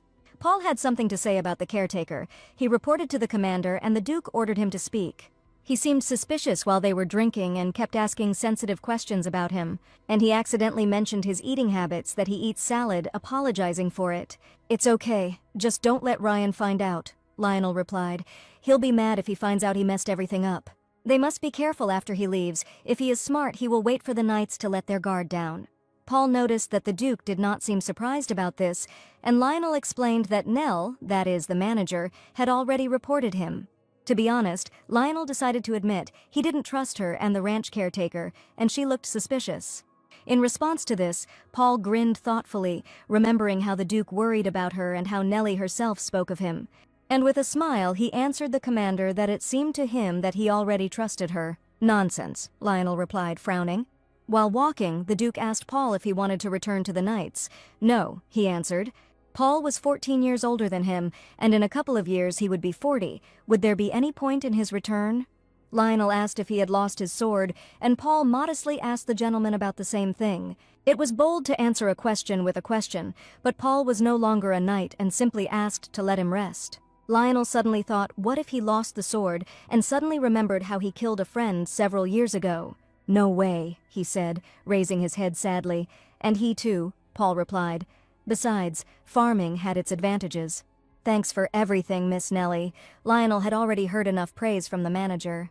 No one says such things without a reason. It means he trusts her a little, said the knight. No, Lionel answered. People are too fanatical about her. Smiling, Paul said. It's because he is too oppressive.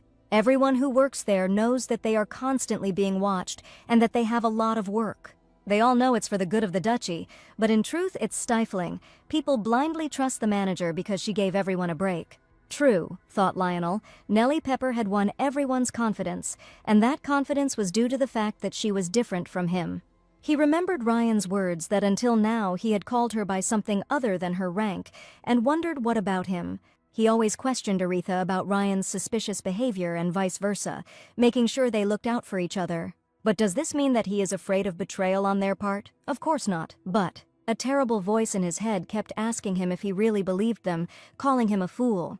There was no one in this world he could trust, and without getting enough sleep he jumped up from the nightmare he saw. He knew in his head that they would never betray him, and he mocked the dreams, but until he confirmed this fact repeatedly. He couldn't get rid of his anxiety and continued to monitor and receive information about the people around him. After many years of such a life, it became a habit, he justified himself, but the reality was different, and he understood that.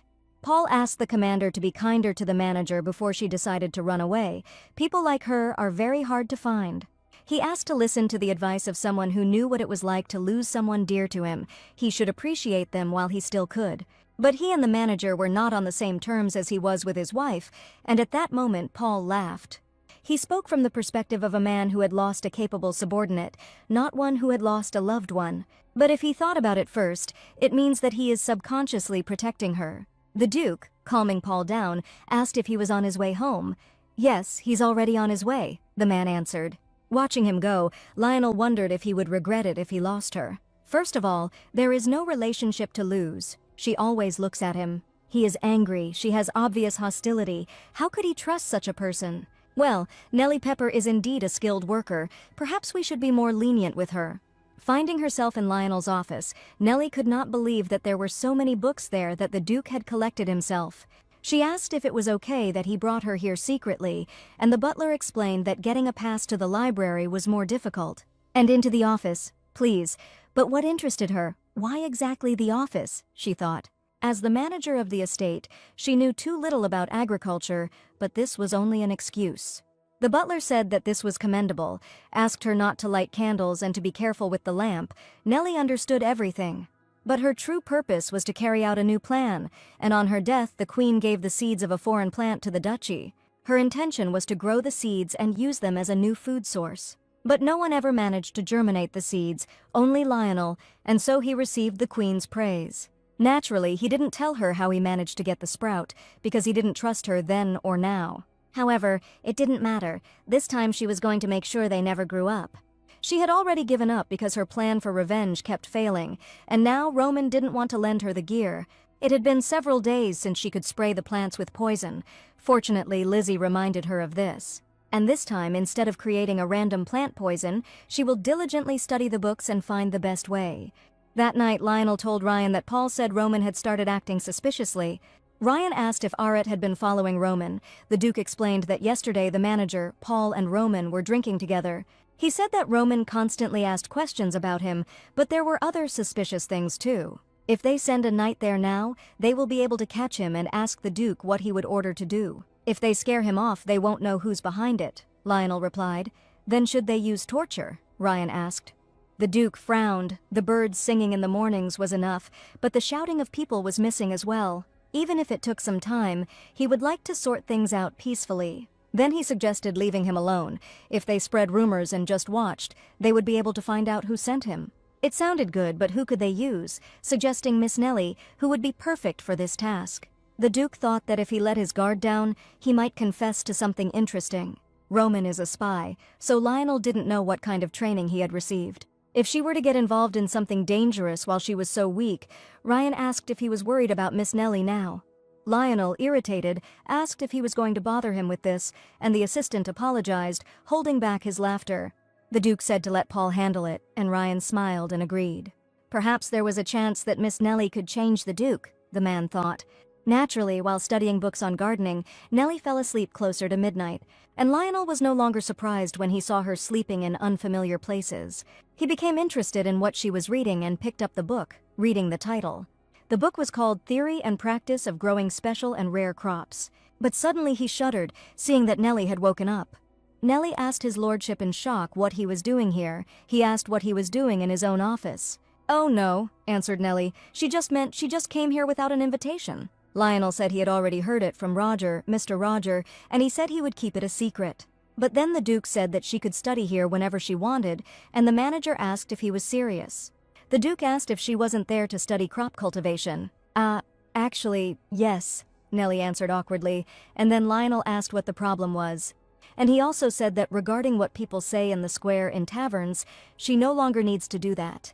"This means she no longer has to watch the residents?" Nellie asked in disbelief. "True," the Duke confirmed. The girl thought that Lionel had eaten something questionable today, or that he no longer needed her. She asked worriedly if he was going to fire her, and if he did, there would be a riot, the Duke explained. Then, the girl anxiously asked why she could suddenly stop being followed, and after a pause, Lionel admitted that he had been told that he was oppressing people and strangling them. And coming closer, he asked if she thought the same. Nellie trembled, and her heart began to beat faster. Lionel was too close. Oh, why was he so handsome? Like a statue, the girl thought, and, completely forgetting about the question, answered, yes.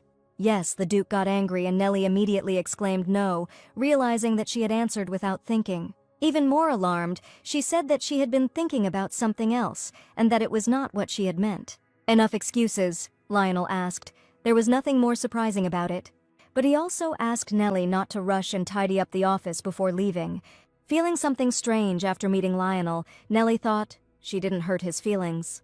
The next day, Roman said that she could take Tikon for herself. He realized that he had been too strict with her. The new caretaker said that she could not only take him, but also visit him whenever she wanted. The manager thanked him with disbelief, since he had been too strict before. The girl thought intensely about why he had changed his attitude towards her. The tension grew as Roman suggested they have a cup of tea inside to celebrate. The man had many questions for her, especially about the Duke. Nellie wondered anxiously what he was trying to do, whether spies always collected information so openly. He seemed too clumsy. If he were a real spy, he would not have sent a carrier pigeon so openly. But if he is not a spy, then why was he so interested in Lionel? Suddenly bright thoughts came into Nellie's head, and she, shocked by her own thoughts, thought for a second, could it be that he had fallen in love with Lionel? Maybe she was short-sighted all this time. Even someone like her, full of grievances, can sometimes be charmed by him. From this, Nellie could imagine how handsome he seemed to Roman, who did not hold a grudge against him. The other villagers fear Lionel because they know what he's like, but Roman hasn't been here long enough to see his personality. The manager, absorbed in her dreams, asked if he was by any chance, but Roman interrupted and said that he respected the Duke. Fell in love? Asked Nellie. Is it respect? Roman answered gloomily. Okay, Mr. Roman, the girl thought. She understood that this could be a sensitive topic for him. But in any case, it was time for her to go to work, and she wished Roman good luck. The man, discouraged by Mrs. Speculations, said after her that it was not what she thought. A few hours later, Philia ran into the office, anxiously calling for Miss Nellie. The girl asked the current doctor of the duchy what happened and why he was running. It's urgent, Philia exclaimed, and asked if he could take the key from the warehouse. She asked what had happened. A wolf entered the village and bit a villager, so he needed some herbs from the warehouse. Once there, Philia washed the wound with clean water. All that was left was to apply some herbs, and then everything would heal quickly. Thank God they arrived on time. Nellie breathed a sigh of relief. She was worried because Philia looked scared. He heard a wolf come down here, and suddenly a familiar voice was heard from behind. Lionel arrived in the village and soon discovered that they were roasting meat in a homemade oven. The wolves probably came here by the smell. The man said that he was very sorry. He really was cooking meat there. They know that using unequipped stoves for cooking is prohibited. The boy admitted his mistake, and so the Duke ordered him to be taken to the estate. No, Your Grace, the old woman suddenly cried out. If her son made a mistake, it is only her fault that she did not teach him better. She asked the Duke to punish her better. Her son shouted at his mother not to do it. The woman was old and frail, but she was not afraid to stop the Duke to protect her son. And her mother, Nellie, felt sad, remembering how she exchanged her for her happy life. Then Nellie stood up for both of them and asked Lionel why they didn't listen to them first.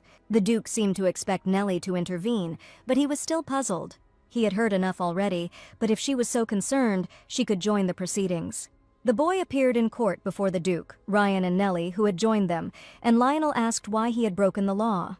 The guy knew it was too late to talk, but they wanted to have a little party in honor of Miss Nellie. They had gotten so much from her. So they were planning to throw a surprise party as a thank you, but they thought they would get caught if they used the shared stove.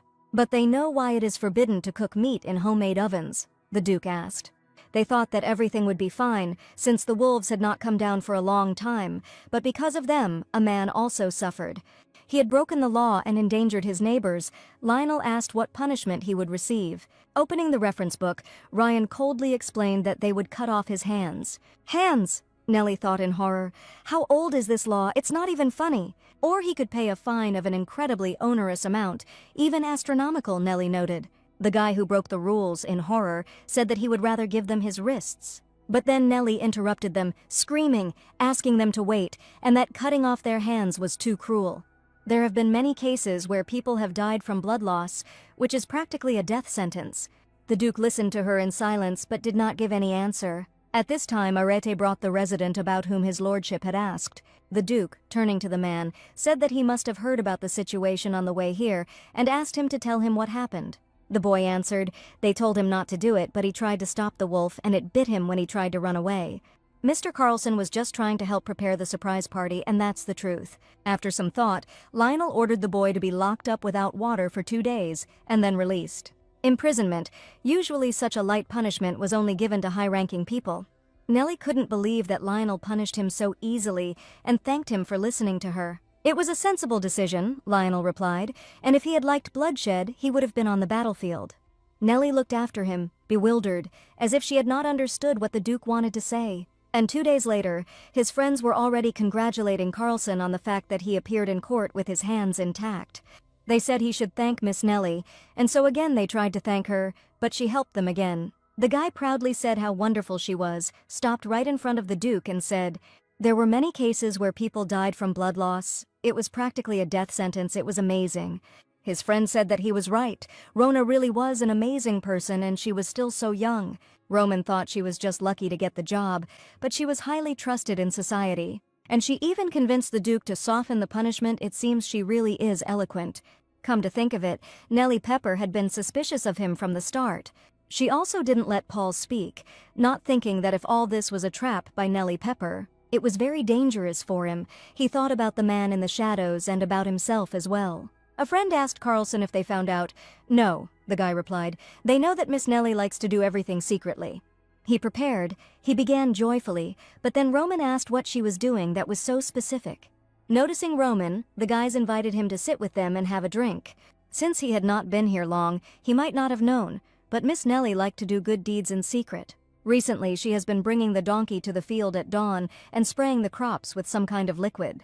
They saw it and hid until she finished, and now they learned that almost everyone does this. Everyone laughed, and Roman understood why she wanted to borrow the donkey so much, but how could they know that it was a good deed?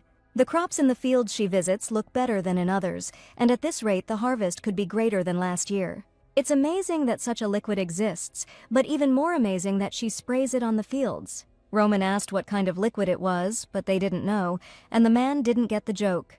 The boys explained that she gets embarrassed when she realizes she's been caught and stops, so they pretend they don't see her. It's actually quite interesting. She sprays some mysterious liquid, but the Duke turns a blind eye to it.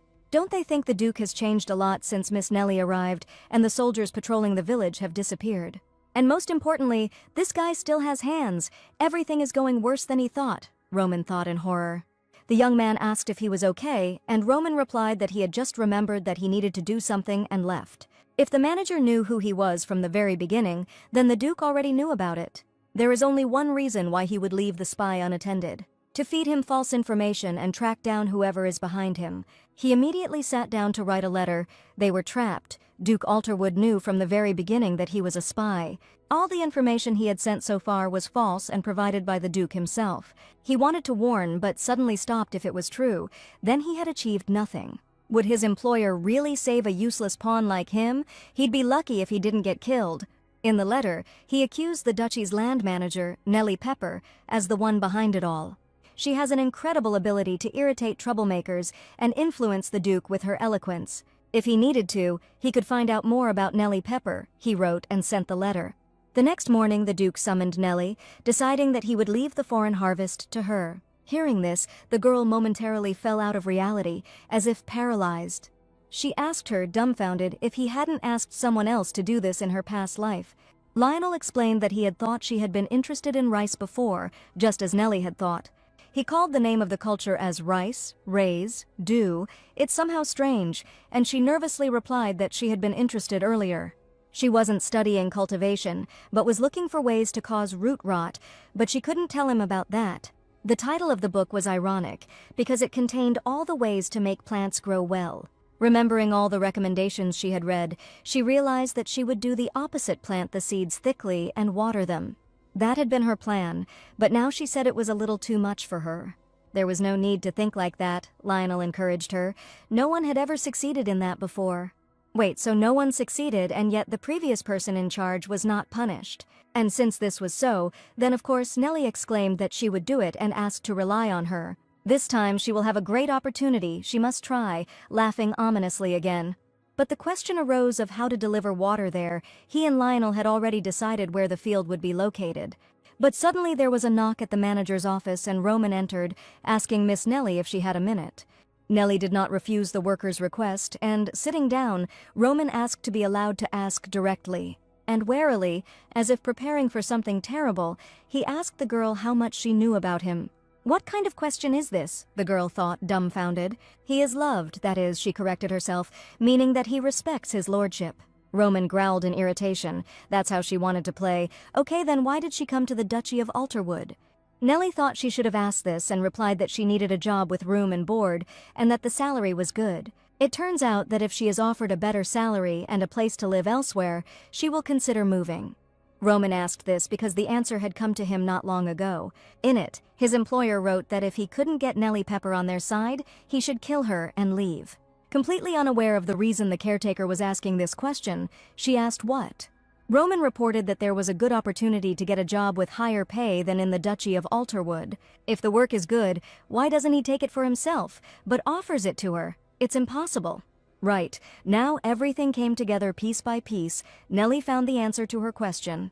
Not so. When she asked to borrow her a donkey, Roman declined the request, fearing that it would not work. As a simple ranch caretaker, it would be problematic for him if it was revealed that he had feelings for the Duke. So he begged Miss Nellie to leave the duchy, allowing him to be near the Duke. She thought he was trying to get rid of her so that she wouldn't interfere with his unrequited love. In horror, she asked Mr. Roman to wait, saying that she thought he had misunderstood something. She didn't tell his secret to anyone, didn't tell the Duke, he asked, thinking, didn't tell him that he was a spy. I asked Nellie in surprise why she should say this, thinking why she should say that he was in love with him. But he thought he knew, Roman exclaimed, so he assumed that she had already told him, of course, that he was a spy. It seems he misunderstood the situation. He would have immediately driven him away if he found out, speaking of his love for him. If he found out, Roman concluded gloomily, everything would end badly. Nellie thought that he was thinking they would kill him if they found out. But Lionel is not so cruel and told Mr. Roman that she did not have any positive feelings for the Duke. So she asked him to be sure that she would keep his secret until the end.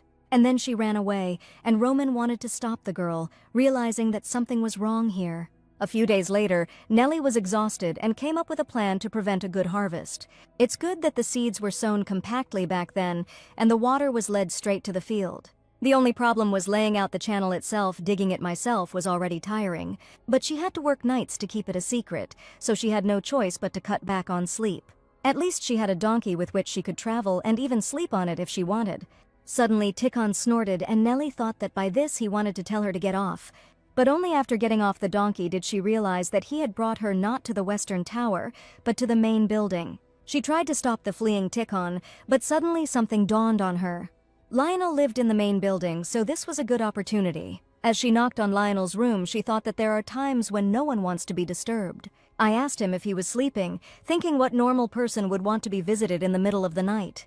Just in case, she thought about telling him that she needed to talk about Reese, so it wouldn't look suspicious. She hated looking bad from a week without sleep, while Lionel looked fine. But then Lionel came out to Nellie and asked what had happened. When she saw the man's open torso, the girl was horrified. Blushing from awkwardness and embarrassment, she wondered why he came out looking like that, and said that she wanted to talk about something. And she asked him to tie her robe, which he noticed only after she said why this happens when she relaxes. Entering the room, Lionel asked Nellie where she came from. He noticed dirt in her hair, and the manager gasped in surprise. She said hesitantly that she was working in the fields and checking that everything was okay with the rice. It was definitely mud from the riverbank, and she hoped he wouldn't notice, but Lionel noticed that she was riding a donkey.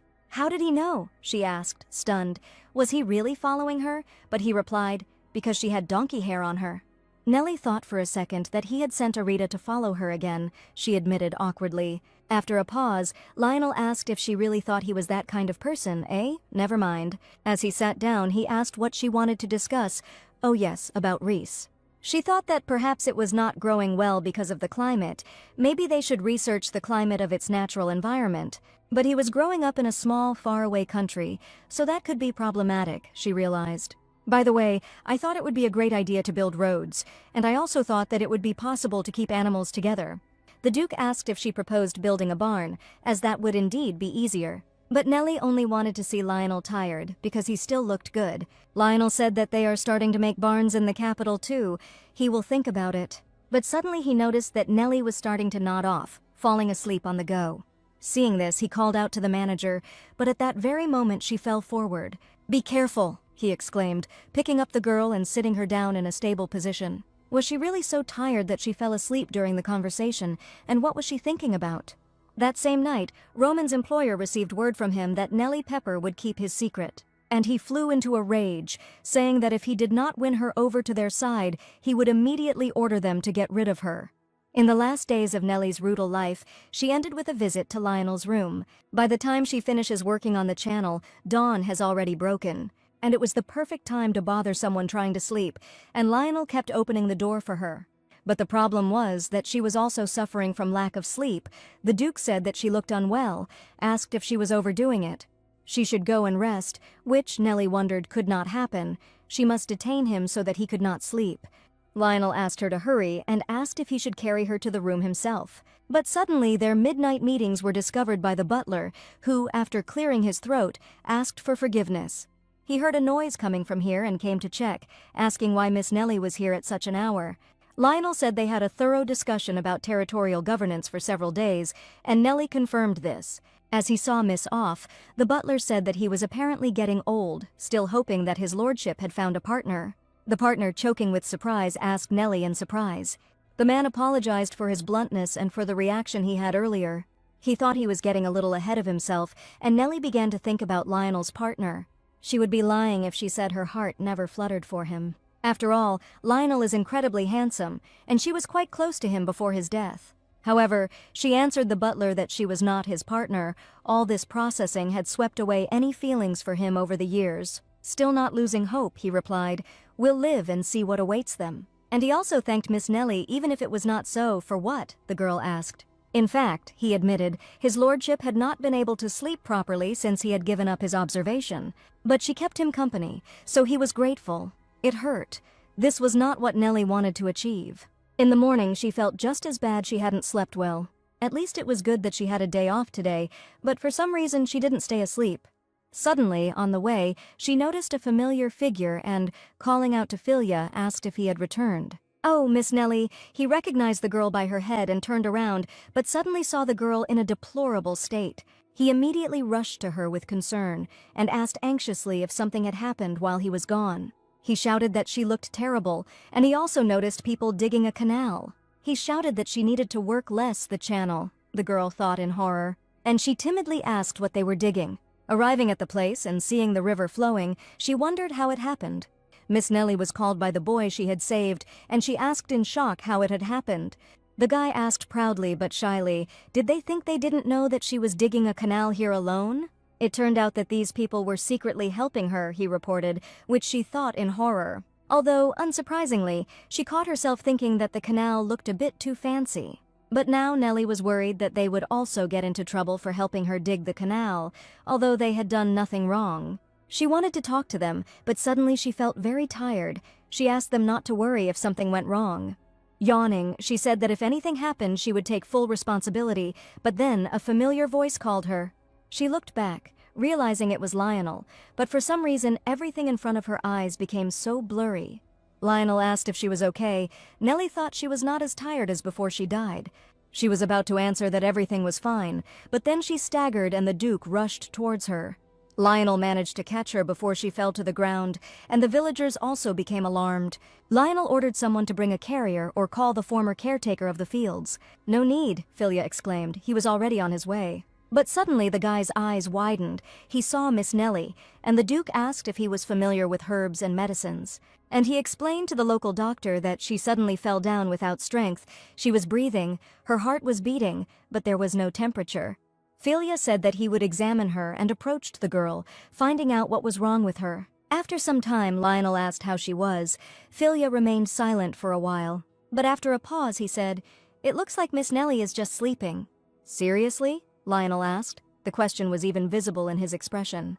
Having carried her into the room, Philia said that it looked like she was just sleeping and thought that she had overworked herself and fainted from exhaustion.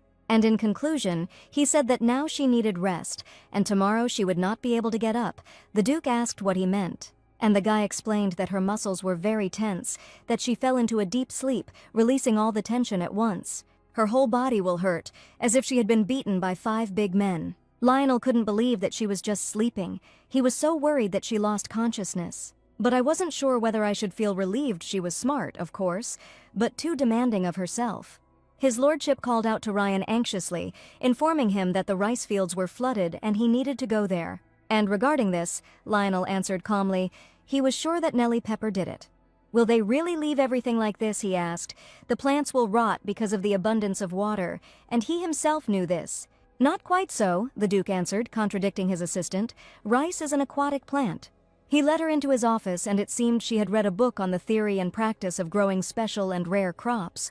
According to the book, rice required a lot of water to grow, he explained. Although in fact, for Nelia this book was so abstruse that she abandoned it after a couple of pages. When he looked into the book himself, he learned that the rice grew in clumps, which was what Nellie Pepper had originally ordered the workers to do. "Did that mean she knew how to get the harvest?" Ryan asked, but then Aret came running in worriedly. He reported a fire on the eastern edge of the village and a pack of wolves that had appeared from the western side. Upon hearing the news, the men froze in horror. The Duke immediately asked if there were any casualties, but Aret explained that they were still assessing the situation.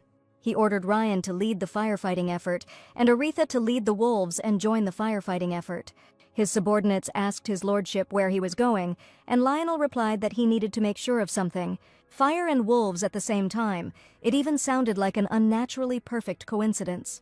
Especially on the day Nellie Pepper fainted. If she is a spy, she will definitely take advantage of the confusion and take the next step, even if suspicion falls on her. She might be able to claim she was bedridden, but if she's still in the room, she's unlikely to be a spy.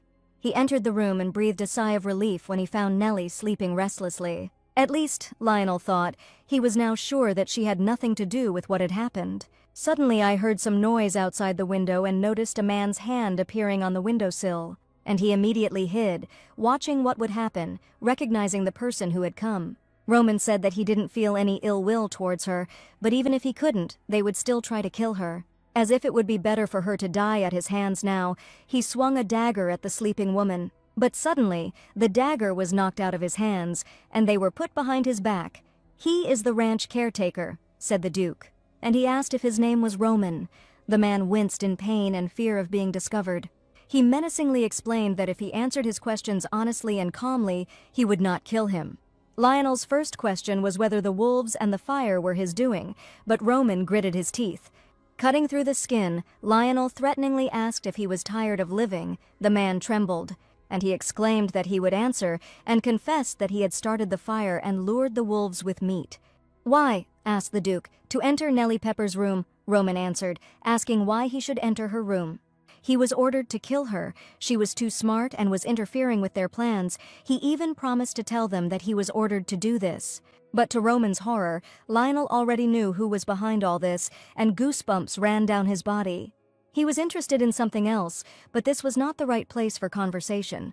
Nellie had a dream, and in it was the very dessert that she gave to Lionel during dinner. And judging by the way he spoke, it was Lionel. Nellie was right, but why does she see it again? "Is she really going to die again?" Lionel screamed. She knew she was going to die. But suddenly she became wary, wondering whether it was really a dream or whether she had seen something she had missed. Lionel continued to call Nellie Pepper anxiously, and she became convinced that it really was just a dream. Otherwise, she thought, Lionel would not have been so saddened by her death. He was ordered to report on the general state of the territory, and recently he was instructed to persuade Nellie to join them. She is a valuable employee, so they wanted to recruit her first. Lionel asked if she agreed. "No," answered Roman, "but she shared something important." "And what it was?" the Duke asked. She said that they were not on the best terms with him, and that she did not like him. Luckily, Lionel already knew this and asked the man to say something more substantial. Having said that she had promised not to reveal that he was a spy, the Duke asked if he suspected that Nellie Pepper was also a spy. He had thought about it, Roman replied, and Lionel realized that he didn't know the full story, reporting that Nellie was the first to say that he was a spy. Roman was horrified and completely devastated. Judging by his expression, he had nothing to say. He would have to thank her when he left here. After questioning him, Lionel understood that he shouldn't constantly doubt her. After this, the Duke asked Ryan to change the schedule so that they would now receive reports once a month, instead of once every 3 days. Ryan asked about the reason for such a drastic change. Lionel seemed to answer, "It's a burden for Nellie Pepper." He asked if he hadn't said that he would never extend the reporting period to prevent managers from wasting land. "Simply," Lionel answered after a pause, "it will be better for everyone." Ryan smirked and the Duke frowned and asked what. Ryan cleared his throat and admitted that he didn't expect him to reduce the workload simply because he found it burdensome for Nellie. If a talent like her were to leave due to work overload, it would be his fault, the Duke replied, and the assistant forced a smile. Lionel, getting angry, told him to leave, and the man, laughing, said that he would be gone for a while. Left alone, Lionel sighed in embarrassment, thinking that she should already be awake. Maybe he should check on her. At this time, Nellie was dying from pain in every part of her body. The Duke, who came to visit her, carefully told the girl not to move. The girl was very surprised that the Duke had come here and jumped up and asked what he was doing. But suddenly her face twisted from the pain in her back. Lionel reminded her that he had told her not to move. He told the patient that she had a high fever the previous night and asked how she was feeling now. "It was as if she had been beaten by 5 people in an hour," Nellie admitted, crying. "What amazing accuracy," the Duke noted. "What?" she asked, and he explained that it was the diagnosis of the former ranch caretaker. Or should he just call him the caretaker now? What the girl asked, stunned, "Why is Philia the ranch caretaker, and what about Mr. Roman?" "And she still doesn't know," Lionel asked and explained that Roman was a spy, which Nellie cried out in shock. In any case, since she was right, he thought she deserved a reward. He heard that she often took Vexiadrius Laurelius with her. Lionel said that he would give it to her, and from that moment on she could take it without permission. She had taken it without permission before, Nellie thought, but perhaps she shouldn't have said that. The girl asked if she could take him with her if she left the area, and the Duke, after a pause, asked sadly if she planned to leave. The butler asked if anything good had happened, noting that he was in a good mood today. "There are a few," groaned the only Prince Adelaide, "a few wonderful thoughts." They were the account manager of the Duchy of Alterwood. He wondered what she was thinking when she declined his invitation. But after he heard about her from Edward a few weeks ago, it became even more interesting. The prince asked him that day why he came in through the window. "He looked pretty cool," he replied. Smiling, Adelaide said questioningly that he was still like a cog in the hand. Turning to Edward Phillips, he had not heard from him for so long that he thought he had changed his mind. "Of course not," Edward replied, informing the prince that another spy from another location had been caught and that security was now tighter. Then he thought that another way of communication might be needed, so he was here. Well, they could talk about that later, but right now Adelaide was interested in something else. And he asked about Lionel's manager, about what kind of person she was. "The manager of Alterwood," asked Phil. "That's true," the prince confirmed, saying that he had met her by chance in the city's alleys, and she seemed interesting to him, and he also noticed that she was close to Lionel. Rolling his eyes, Edward thoughtfully admitted that he honestly couldn't understand her. "She doesn't like the Duke, but she works hard and everything she does is brilliant, for example," the prince asked. "She developed a soil-improving spray for fields, and he thought the yield would increase by about 15%. In addition, she hired specialists, which significantly increased the efficiency of the work. The employees almost idolized her." Now Adelaide wondered what he should do. The more he heard about her, the more he wanted to have her for himself. So he became immersed in thoughts about whether he should take her away from Lionel. Half-blood Prince Adelaide is a distant relative of the royal family who lost his parents in childhood. And the only one who extended a helping hand was the Queen herself, offering him to become her son. The reason the Queen approached him was simple: she and the King had no children. Thus Adelaide became the son of the Queen, but his life as a prince was not serene. The royal couple wanted the perfect heir, but despite Adelaide's best efforts, he was unable to satisfy them. Meanwhile, Lionel, who had shown outstanding courage on the battlefield, easily won the title of the Queen's favorite. Like a mother, she tenderly praised Lionel and said that she was proud of him. So Adelaide's adopted son found himself in the past. He thought that he shouldn't have played with Lionel as a child. If he hadn't, he would have gone unnoticed. It was almost inevitable that Adelaide began to see Lionel as his enemy. The girls approached His Highness and offered to talk, confident that they could relieve his boredom. But the prince worriedly apologized to the miss, saying that he had to return soon. He noticed this look time and time again, as if someone saw a thoroughbred stallion in him. And all this is because of what Her Majesty said: he must marry to be recognized as the crown prince. But what is the point of such a confession? What was the point of all the efforts he put in then? The efforts he made to be recognized as the heir. He did not want to inherit the throne, but to deserve it. If he succeeds, then capable people will be drawn to him, the prince thought. This is befitting a king. So, if Lionel's manager was competent, then he could simply take her by force.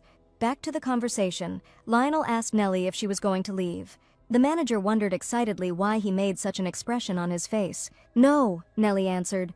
"Where should she go? She just thought she would be thrown out for what she did." "What does she mean?" he asked. And, as if reading Nellie's thoughts, Lionel asked if she meant the canal. He hit the target right on target, and Nellie thought she was finished, but she had nowhere to go, and the Duke asked if she did it on purpose. He explained that rice thrives in water and grows well in groups, something he thought she knew, but she had no idea. And she thought in horror that if she told the truth, they might cut off her head. Of course, she lied that she read it in a book. The Duke praised her courage in this matter. Nellie laughed nervously and said that she was inclined to be bold, in fact, hoping that he didn't know about what she had sprayed on the plants. And then, just in time, Lionel asked what she had sprayed the field with before she made the channel. "Ah, he knows, how sweet." Crying, she asked how he knew. "It couldn't be," Lionel answered, "so that he wouldn't know when she was so noisy." She was sure that no one would find out. Oh no, he knew about that too. She was definitely finished. But the next question sent her over the edge. He said it was amazing and asked how she came up with the idea. He meant the liquid fertilizer she made, Lionel explained. Fertilizer? The girl thought in amazement. She was the one who sprayed the plants with poison. People did use tea leaves as fertilizer, but he didn't expect tea water to be so effective. It used to take a lot of time to grind eggshells into powder, but thanks to this, they won't have to worry about that anymore. So what she was doing all this time was not poison, but fertilizer. But why then did the planted tree die? Philia entered the room, announcing that he had brought muscle pain medication from La Carreras. Lionel asked if it was a poison that caused paralysis. "It was safe," answered Philia. "If the poison is highly diluted, then in such a dosage it was used as a painkiller." Listening to this, Nellie thought, "It's interesting, so if you dilute the poison, it will turn into medicine." And then the full truth of Phil's words reached her. Only now, but at least now, she understood why she had failed. The water was to blame. She diluted the plant poison with water, and thus it turned into fertilizer, thus the poison became medicine. What was wrong with her? Nellie thought in horror. Maybe she was cursed, because everything she tried to spoil had the opposite effect.